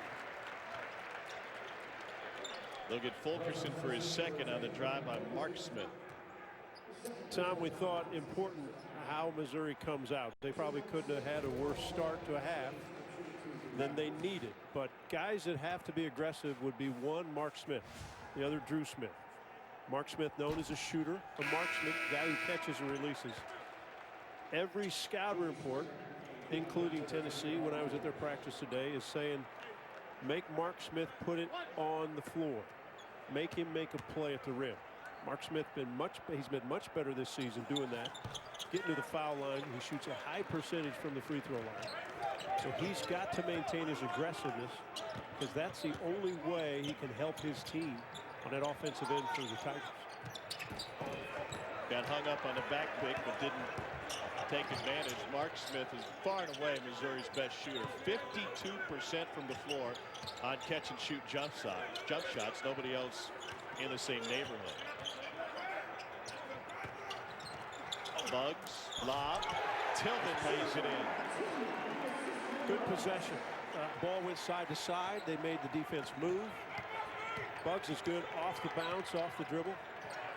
Good lob. Poked away by Mark Smith. It'll stay with Tennessee.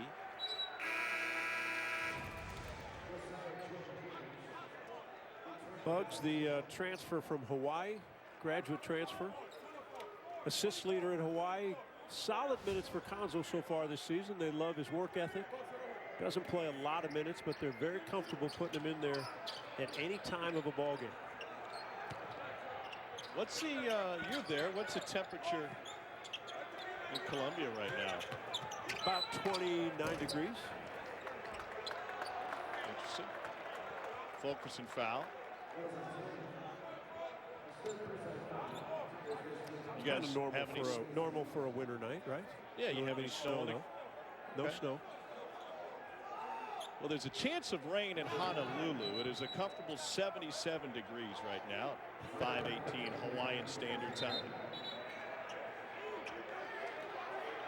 Fulkerson not happy. Did they give the inbounder the ball too early? Well, Tillman, by the way, committed the foul his third. Sorry. I think it was Parker Brown checking in, was jogging in. I think he handed the ball. Now we got another issue with the inbounds. Tony Green saying no, you need to stand right here. Keon Johnson will do that. That's where you miss the fans. So if the the bleachers were pulled all the way out right there, it'd be entertaining. Well, not for Tony Green, it would be. Nice tip in by Josiah Jordan James. His first bucket with all the talent around him. James is a guy who can. He's not as reliant on scoring as maybe he would be on other teams. Yeah, and his game is so improved over a one-year period. He came into McDonald's All-American as a freshman. Didn't shoot it very well last year. It's not a natural shooter. Better this season. He's got a terrific voice on the defensive end. I mean, Rick Barnes said he'll at least communicate.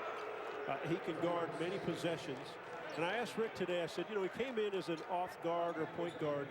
You've had him play a lot of positions. Does that help his knowledge of what you want? And he literally said, John, I think he's one of our better players because of that. He can play any spot. He can defend any spot. He communicates. He talks. He's not concerned about scoring, but he's very capable. He's going to have a terrific career in a ball uniform. Oh, gosh. Air Pond's at it again. He's into double figures. I thought you made a fantastic point in the first half with his shot blocking as good as his hands are. Drew Smith with a double dribble. But this guy gets up quick, elevated. Well, it's the explosive, the quickness of how fast he leaves the floor. And again, that's how shot blockers work. That's how you build big leads. The Vols still on a roll today.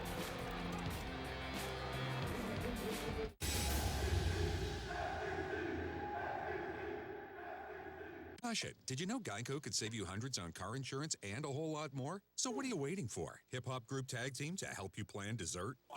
French vanilla, rocky road, chocolate peanut butter cookie dough. Scoop that is, scoop that is, scoop that is, scoop that is, scoop shakalaka, shakalaka, shakalaka, shaka, scoop shakalaka, shakalaka, shakalaka. Geico. Switch today and see all the ways you could save.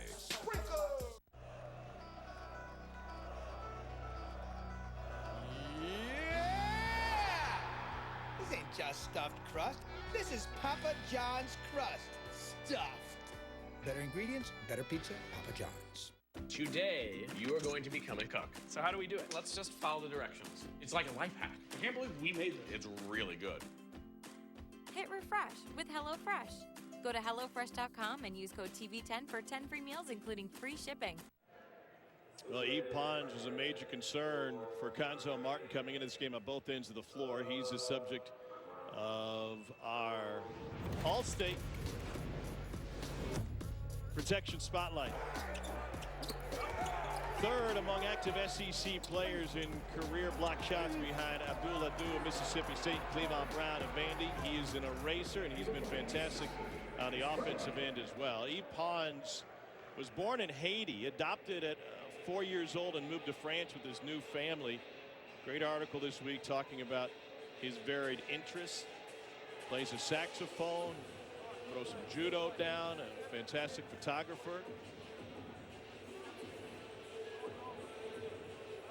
And He has led this Tennessee team to what will look like a 7-0 start, and they're making people look really smart in terms of this team being picked to win the league. I think what's interesting stat about Pons is that he's made 2 of 2 free throws tonight. He has only taken 6 free throw attempts the entire game. And as aggressive, as quick as he is off his feet, as great as his hands are, obviously on the offensive end, we've seen him shoot a few fadeaways. You would almost think he would use that athletic ability to attack the rim more. He quickly can go over opponents if he gets to that spot. But if it's the fadeaway jump shot he relies on, he ought to shoot, honestly, 5 to 6, 7 free throws a game. But he's had 6 total for the season. So it's kind of one of those areas you think, okay, use the ability he's got and attack like this and see if he can draw contact. Just like that. Able to get a step on Parker Brown. It's the first on Brown. Once you do this as on an offensive end, isolate a defender against a guy that's explosive, you've now put a mismatch problem for any defensive team to keep Pons away from the rim.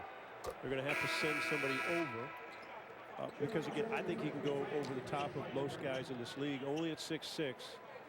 But because of how quickly he gets off his feet and how high he gets, most defenders will struggle with it. Last year tied C.J. Black with school record 73 blocks in a single season. Pick at the board. He'll bring it up. John, whether or not Missouri has enough to come back in this game, where do they need to be on the offensive end to finish in the top third of the league this year? Well, think of this.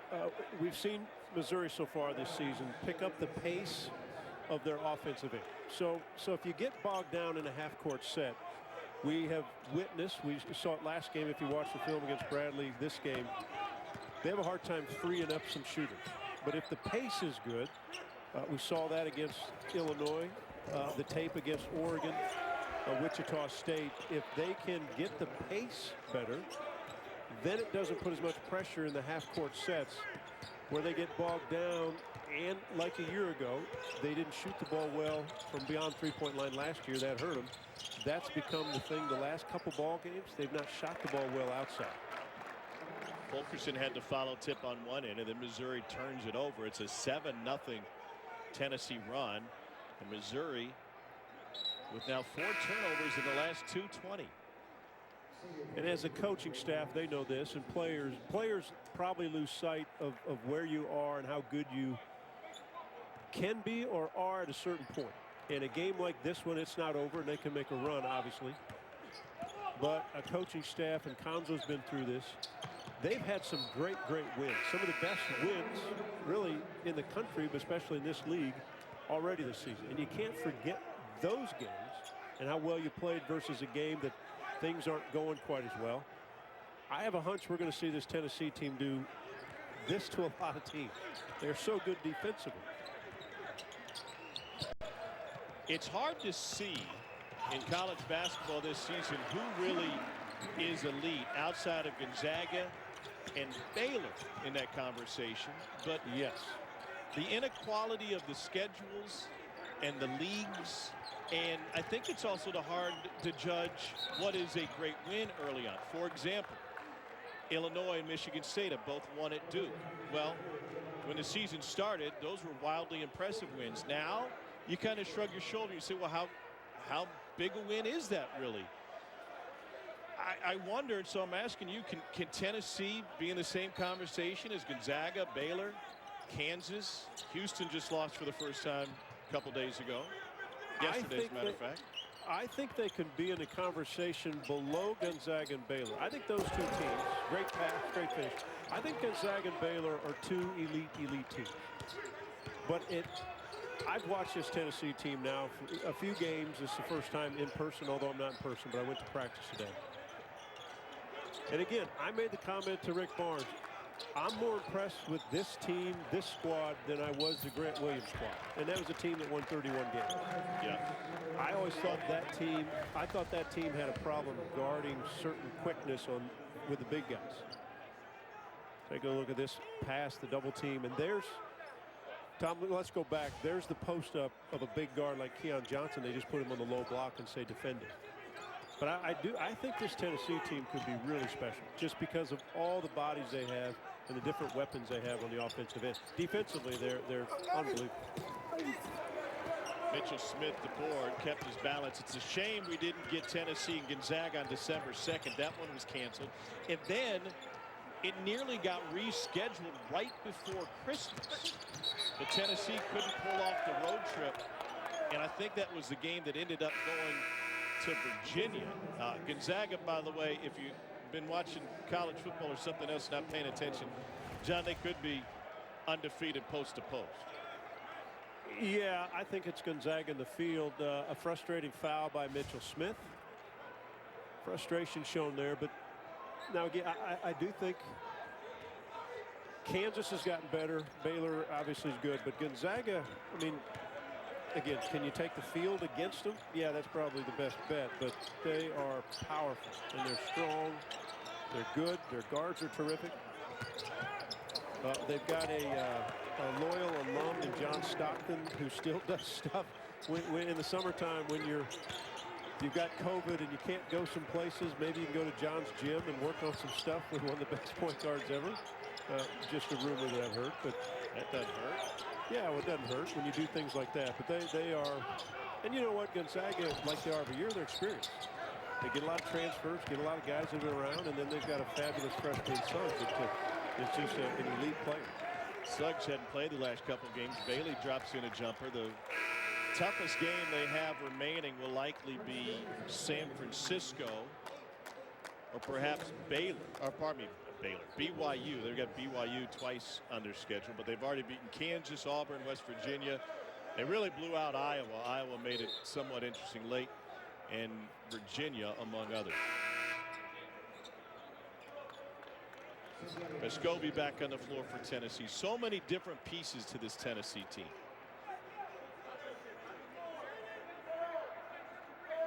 In order to win at a high level, you have to have a number. Obviously, defensively, you're going to be good. Most teams that win at a high number are. You have to have a lot of different options in the offensive end. How many options do you have that can get you 20 points, right? How many different guys that on a certain night, when one guy or two guys are struggling, is there another to get you 20? And I look at this Tennessee team, and they may not all get you 20, but they can all get you 15 on a different night, or 18. I mean, you're looking at weapons, and you go, okay, we're always going to talk about their defense. My goodness, they're an elite offensive team with the weapons they have. And now put that together, and this is a very good defensive Missouri team having a hard time to figure out how do you contain and which part do you contain and what openings do you give the Volunteer team. And Tennessee's taking advantage, shooting nearly 60% for the night. They have one of the top scoring offenses in the SEC that will have a single player as an individual in the top 20. You could put just about anybody as their leading scorer any night. Tillman got his hand on it. Let's see how Missouri finishes the last 12 minutes of this game.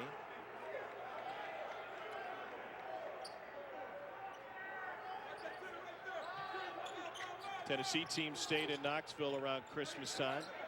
Their families came to town. They watched movies on the Jumbotron at Thompson-Boling. Watched some NBA action as well. Missouri had their guys take a couple days off, get home if they could. Brown from the free throw line.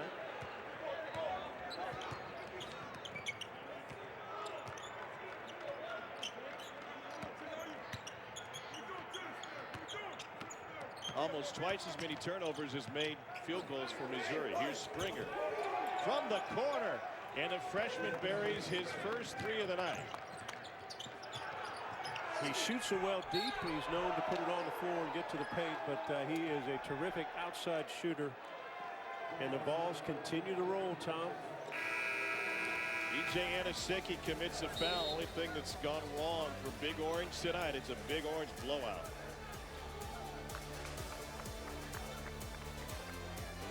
When you watch the game at home with a plate of jalapeno peppers, you can cheer however you want. Remember the wave? Woo! Oh. Woo!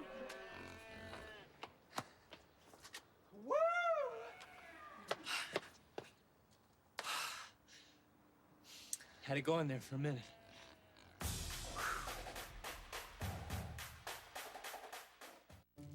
You've spent years dreaming up your business plan, saving every dollar, searching for the right location, and perfecting your product. Auto Owners insures your small business, because it isn't small to you. Only 36 more to go. That's simple human sense. Ask your independent agent if Auto Owners makes sense for you.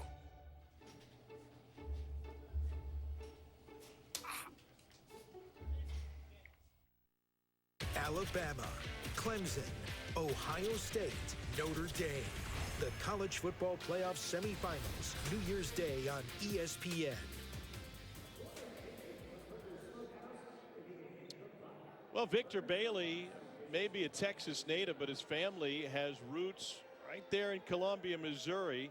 This is Victor Bailey Jr. His pops, Victor Bailey, started his college career at UTEP and then transferred to Mizzou, where he was a fantastic wide receiver. Take it back to the OmniTurf with Kent Kiefer at quarterback back in the early 90s in a full Faurot field. This was contest against Colorado, and they had some great receivers back in the day. Big Mike Badasi's going to lift them up and have a party with them. And then went on to play for the Philadelphia Eagles. Randall Cunningham, one of his quarterbacks there, and finished his NFL career with the Chiefs.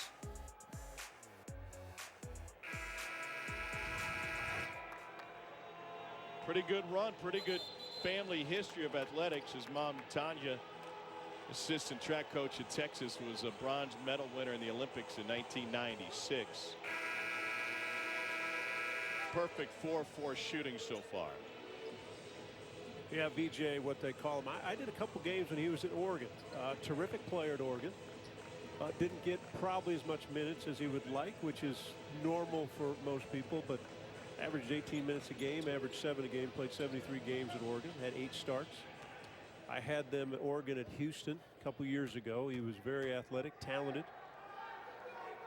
Good relationship between his mom when she was a coach, a track coach at Texas, and Rick Barnes was a coach, a basketball coach for the Longhorns, but it was Kim English that had a relationship with the dad, and he decided to leave Oregon. They thought Tennessee would be a good place. Practiced all season long last year. They knew what they had in him as he sat out and worked with the team. Again, a very, I'm not going to say a high volume guy, but a guy that will search for his shots at times. And you need guys like that on your team because they become aggressive with the ball. It allows your offense to move more. Here he is, searching. Did I mention search a little bit? Yeah. Explain that to the viewers. What do you mean by searching for your shot on the offensive end?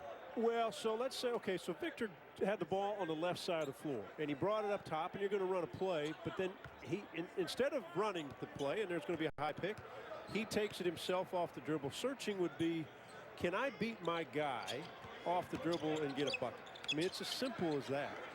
And when you have certain guys like that, what that does is it puts pressure on the defense.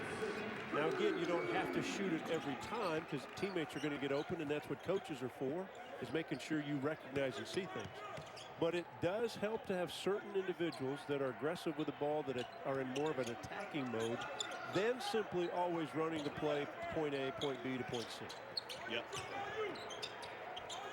And Asicki off the mark, rebounded by Drew Smith.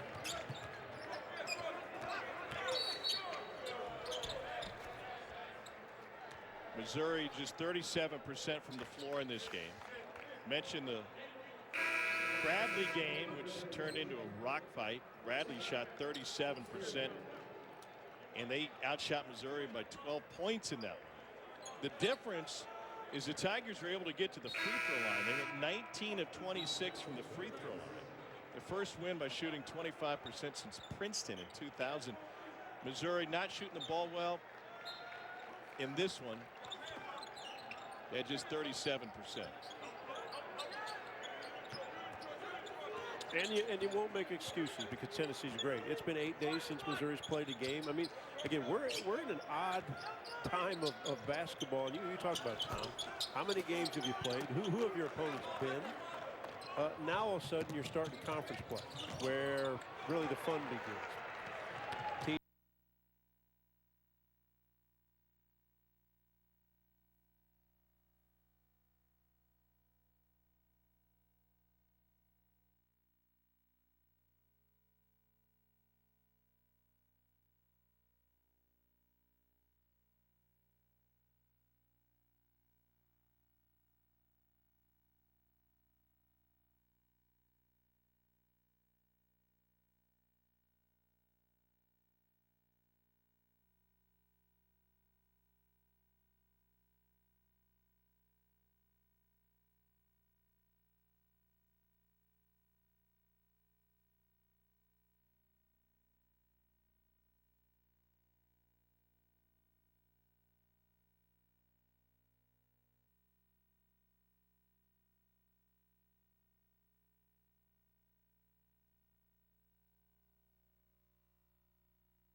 said today, he said the biggest question you have is, are my guys in shape enough when you have to have some of these breaks that, you know, if COVID hits or if something happens? Torrance Watson on the floor now for Missouri. Corner shot. That's where they want him. And it skips off the rim. Frank Martin's team 1 and 2. They go out of conference this weekend and take on Florida A&M. And that should be a nice warm-up for them. SEC hasn't lost against lower division opponents this year, non-conference, Southland, SWAC, and the like. Torrance Watson waiting in the corner. Won't get a chance. It's Mark Smith off the window and a chance for a three-point play. Good bucket by Mark Smith. Terrific high school baseball player. He was a pitcher, a guy that can shoot it. So again, scouting report says make him put it on the floor. This is where he's gotten better. He's got the size in his shoulders to knock off defenders a little bit. Give him a little bump. And any shooter, if you can give a guy a bump, then that shooter frees his arms up, his shoulder up to get the shot off. He rarely misses at the free throw line. Good hustle. Stole it right back from Keon Johnson. We got stoppage because the shot clock didn't reset after the free throw. And so Missouri will have a side inbounds. Now they got it at 28.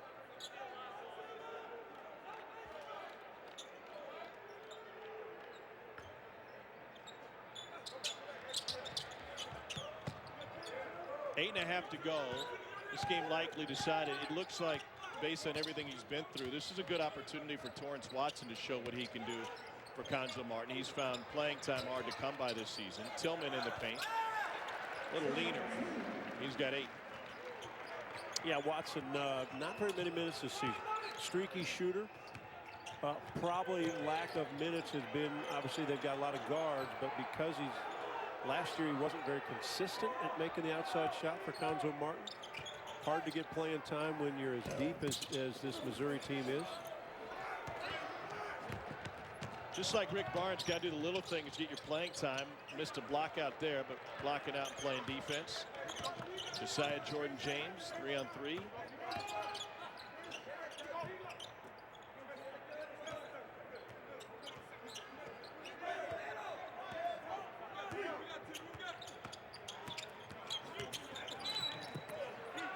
A reach in on Missouri. The Tennessee lead is 24. They've got some Missouri flavor on their coaching staff. We'll take it back old school, and Kimmy English was on the floor, not on the side.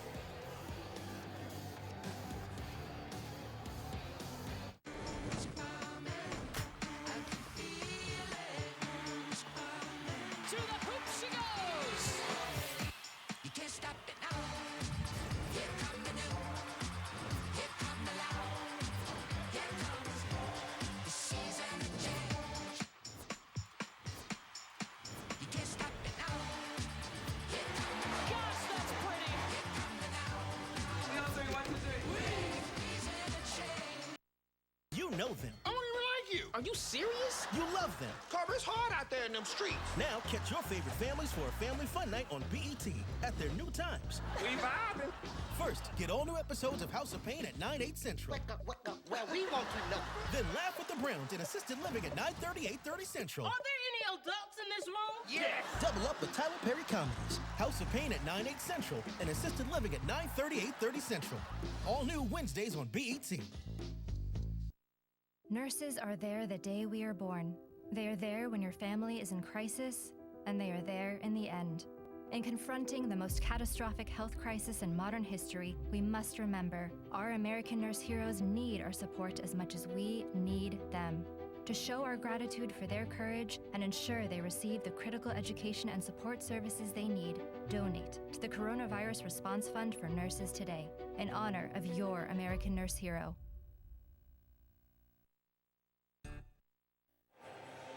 Well, Rick Barnes has a rising star in his coaching staff. That's Kim English, who played his college ball right here at Mizzou Arena. Second season as an assistant at Tennessee. You mentioned his ties at Colorado. That helped him get a game earlier this season.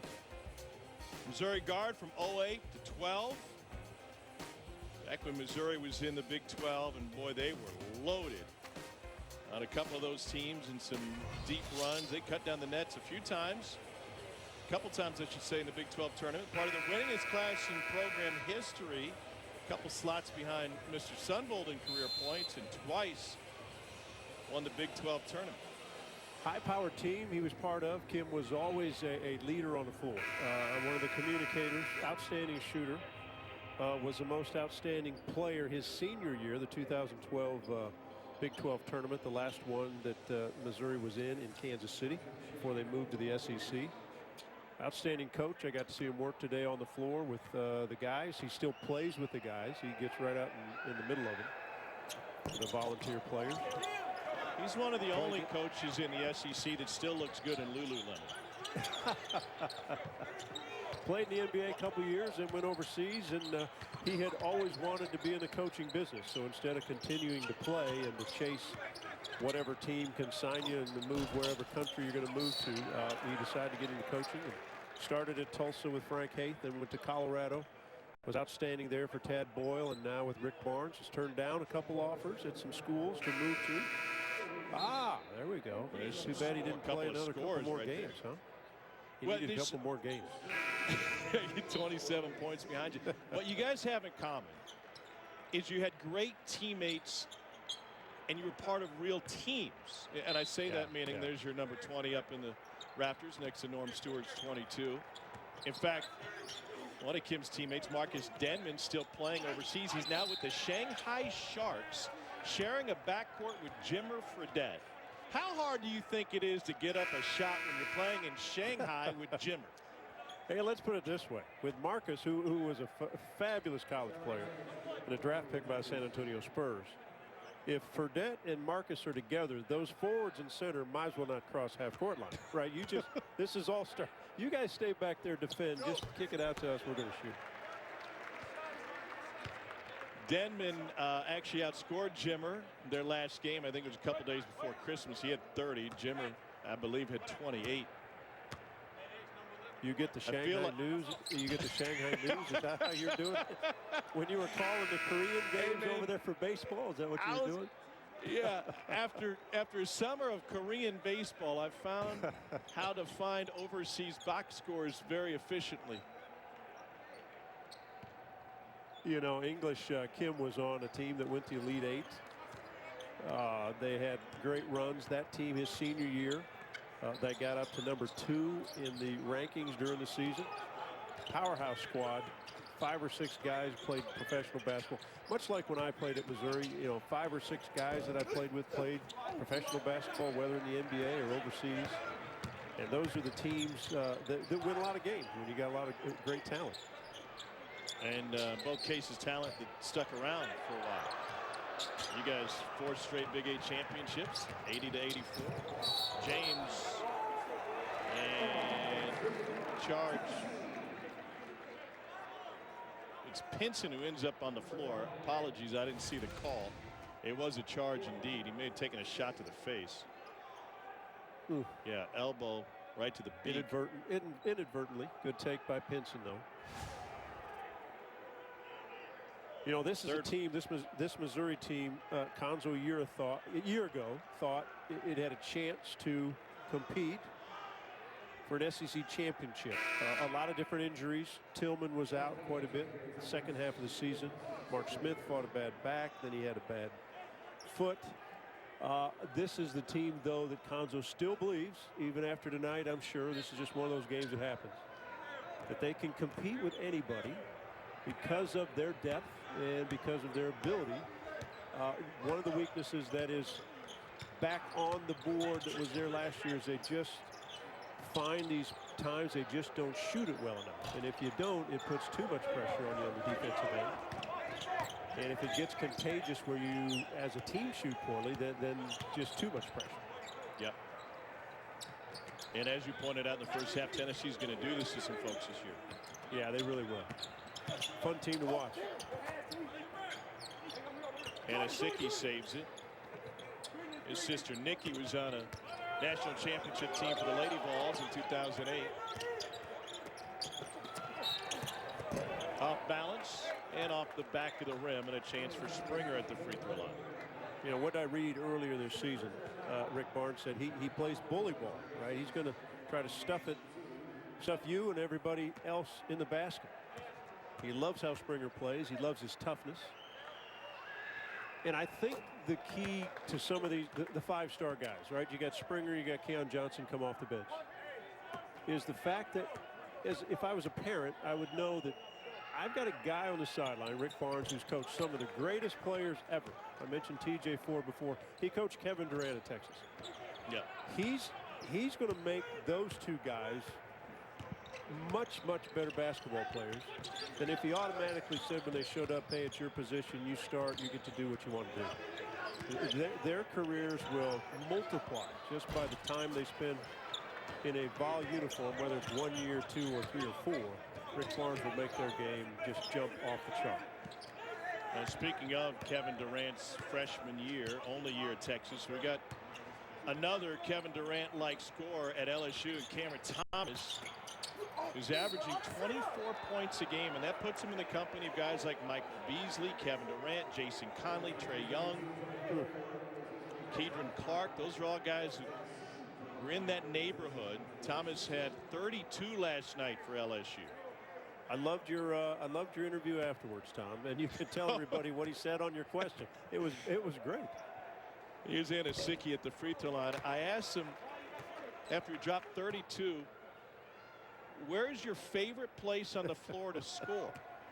He said, anywhere. That's confidence. Mark Wise brought up, he said, no, you had a run there where you missed a few shots. As a shooter, what's your response? And he is a man of few words. Cam Thomas's response, keep shooting. So Cam Thomas, he's another bucket getter, right? A guy who's going to search and hunt.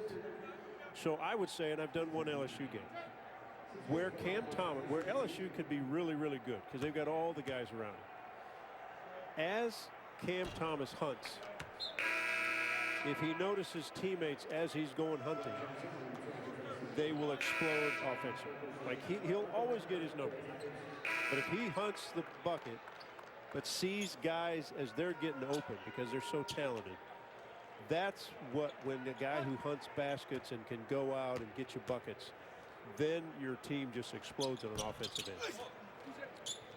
Good win for LSU last night. Took down Texas A&M. To your point, Darius Days had 18, and he hit 3 threes while Thomas was out there filling it up with 32.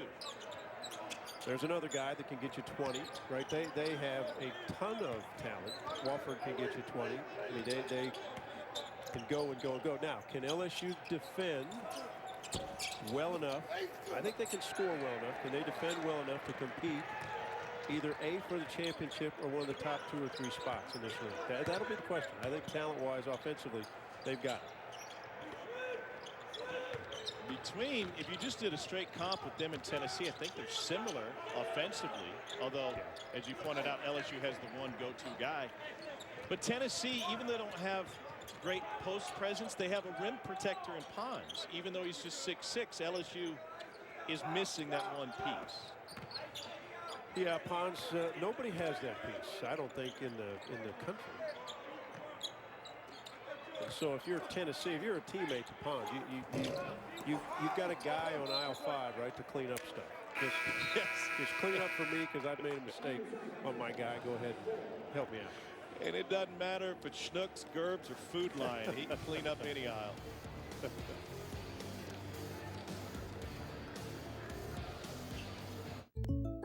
All the good neighbors got surprisingly great rates with State Farm.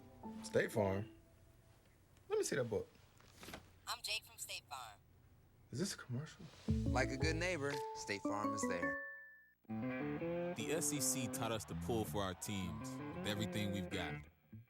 And to pull together even after the game doesn't go our way. That a house divided actually can not only stand, but be filled with love and respect. As the official bank of the SEC, we're reminded that we're always better together. Because the SEC taught us how to face a challenge, even this season. مبارك أنت.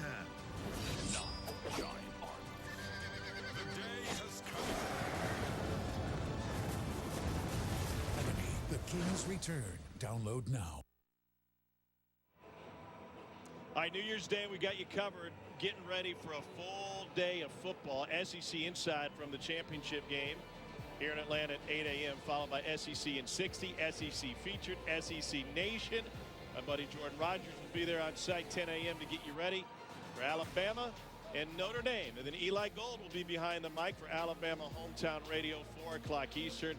And everybody will be back to wrap it up with SEC football final at 8 o'clock Eastern, or whenever they finish up.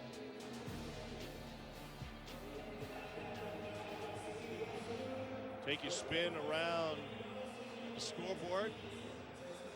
Volunteers in Boone County. LSU mentioned beat A&M last night. You watched that Alabama Ole Miss game. Big win for Alabama.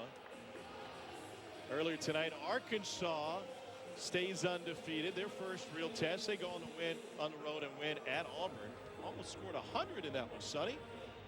And Florida putting the finishing touches on Vandy late. Joey Brackett sent out his bracketology today. He's got 5 from the SEC in. Tennessee at 3, Missouri at 4, Florida at 8, Arkansas at 8, LSU at 9. And Alabama on the outside looking in right now with Ole Miss and Georgia both under consideration. How do you handicap it after seeing those guys, those names? Yeah, I mean, it looks great. It's going to be a shuffleboard.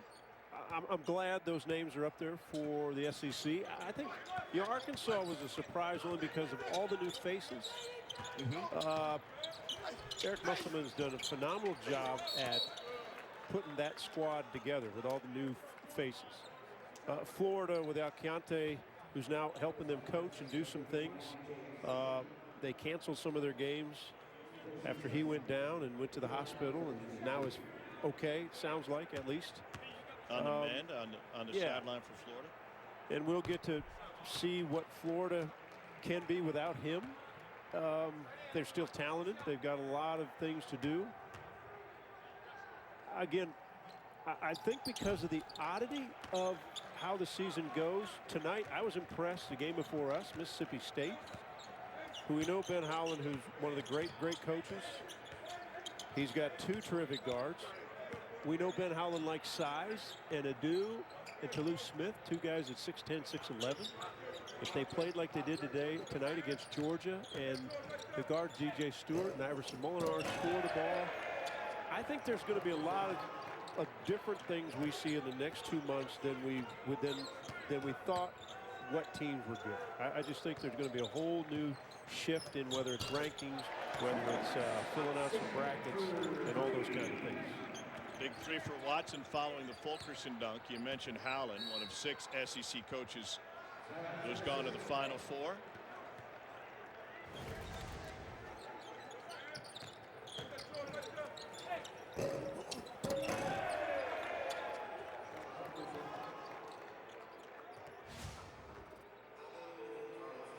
Tennessee up 22 here with 2:50 left. And Michael Schwartz, who's the defensive coordinator for this Tennessee team in many ways, coaching up Fulkerson and Vescovi. Great reading The Athletic this week by Joe Rexroad, detailing where that defense came from. It came from the Seattle Supersonics right after you left, Sonny. Because it wasn't when I was there. I'm on the defensive end. Well, it could have been. It just didn't happen to be. Here's a look at the scoring leaders, 4 in double figures. So Vescovi and Fulkerson standing there, and Michael Schwartz, as a defensive coach, is going over what missed assignment they just had. Now, I've been 22 years old, and I've been chewed out at the end of a game when you're up 22. And coach walks away, and you look at your buddy and go, can you believe that? We're up 22, and he talked about my missed assignments. They were worried we were going to get beat. Here we're killing someone on the road. Let's pack it up, get on that airplane, get back to Knoxville.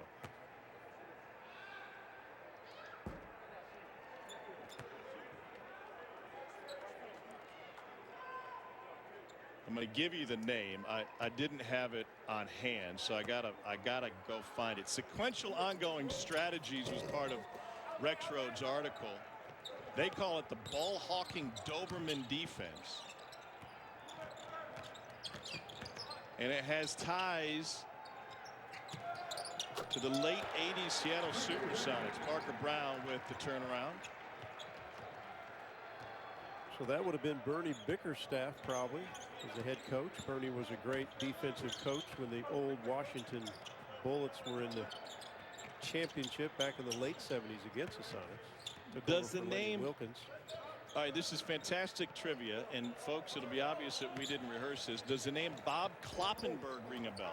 Yeah, it does. I know Bob Kloppenberg. Yes. Yeah. So Schwartz had reached out to Kloppenberg the previous summer because he has his 1989 book, Sequential Ongoing Strategies, Pressure Defense, and he carries the book with him everywhere.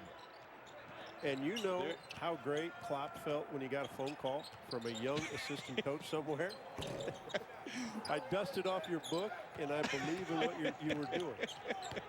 And Klopp probably said, it works, except at the NBA level, because the dude scores so many points. It's hard to stop people. Yeah. It'd also help if you got a Sean Kemp in the middle. Yeah, true. Or Gary Payton. The glove knocked away by Devontae Gaines, and they're going to get him for a foul. Gaines has had a hard time cracking the rotation for Tennessee, as you could imagine, with all the talent they have on the floor. And it'll put Parker Brown at the free throw line. Yeah, be honest, it's a 20-point game here. You didn't expect to hear Bob Kloppenberg's name in the broadcast tonight, did you? Yeah, we don't rehearse this kind of stuff, Tom. People might not know that. Jordan That is Wilmore a on the name floor from now. the past. Wow. Brown makes one of two.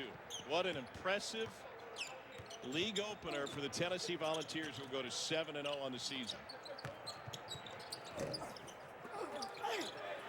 Offensive board. Gaines with the putback. And I honestly, I don't know who would have thought we'd see this kind of game.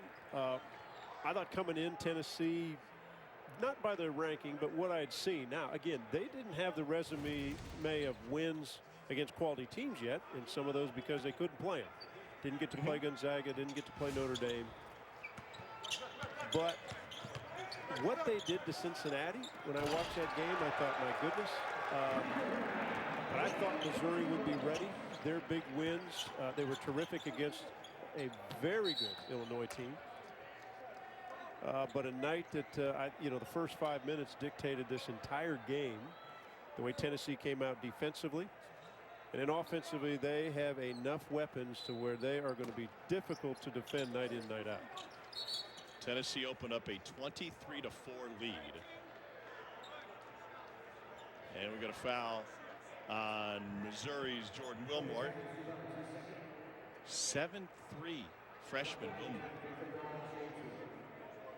That's you a see big the man. width of the you see the width of the body, and you think, oh, he's probably about 6'8".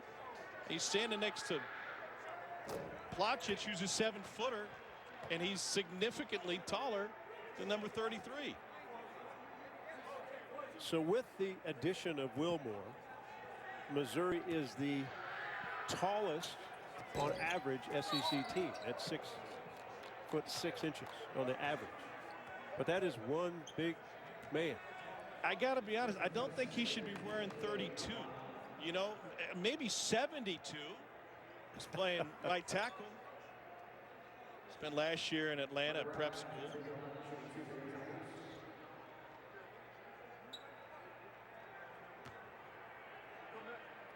You know, Konzo comes, obviously played at Purdue and comes from the Purdue tree. And if you pay attention to Purdue every year, they love big dudes. Yeah. They always have big guys. And Konzo likes big guys. And he thinks Jordan Wilmore, only a freshman, can help them. He said it's different in the pace that they're playing this season, with Pinson pushing the tempo. But he thinks there'll be a few games he can help him this year, but over the course of his career, he thinks he can step in and be pretty valuable on both ends of the floor. They'll get Wilmore for a foul here, and that'll put Uros Placic, only 7'2", 240 at the free throw line. Lopchich, a 6th 7-footer in Tennessee history, the first since the Hammer, Steve Hammer, in the mid-90s. Banks open late in Boone County.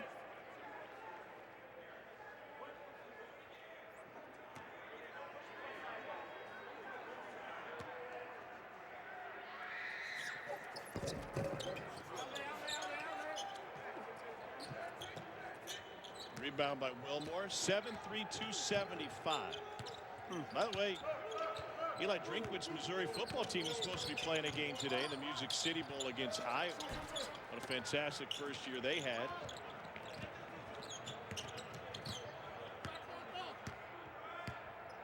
Think they can fit some shoulder pads on Wilmore? They ought to take a look, huh? Tennessee's going to leave with a convincing 20-point victory. The Volunteers will go to 7-0 on the season. And they did everything right tonight. They shot 50% from the floor. They held Missouri to just 36% shooting. And the first road trip for Rick Barnes this season, a success. They got Alabama on Rocky Top on Saturday. Tom, Sonny, what do you think? Impressive. We came in thinking this was going to be a close game, two great defensive teams. But the first 5 minutes dictated. Offensively, Tennessee got anything they wanted to start the game. Defensively, Missouri couldn't stop them and couldn't score on the other end. Great start for the SEC, a road to maybe what a title could be for this Tennessee team. So it's a 20-point win for Tennessee. Epon's wildly impressive on both ends of the floor, but just like any night for this Tennessee team, good on both ends and good balanced scoring. Number 7 team in the country, and they certainly look like a Final Four squad after their performance tonight, the first road test of the season for the Volunteers. Missouri will try to right the ship this weekend. Their next one up is at Arkansas. For John Sunville, Tom Hart, our fantastic crew, thank you.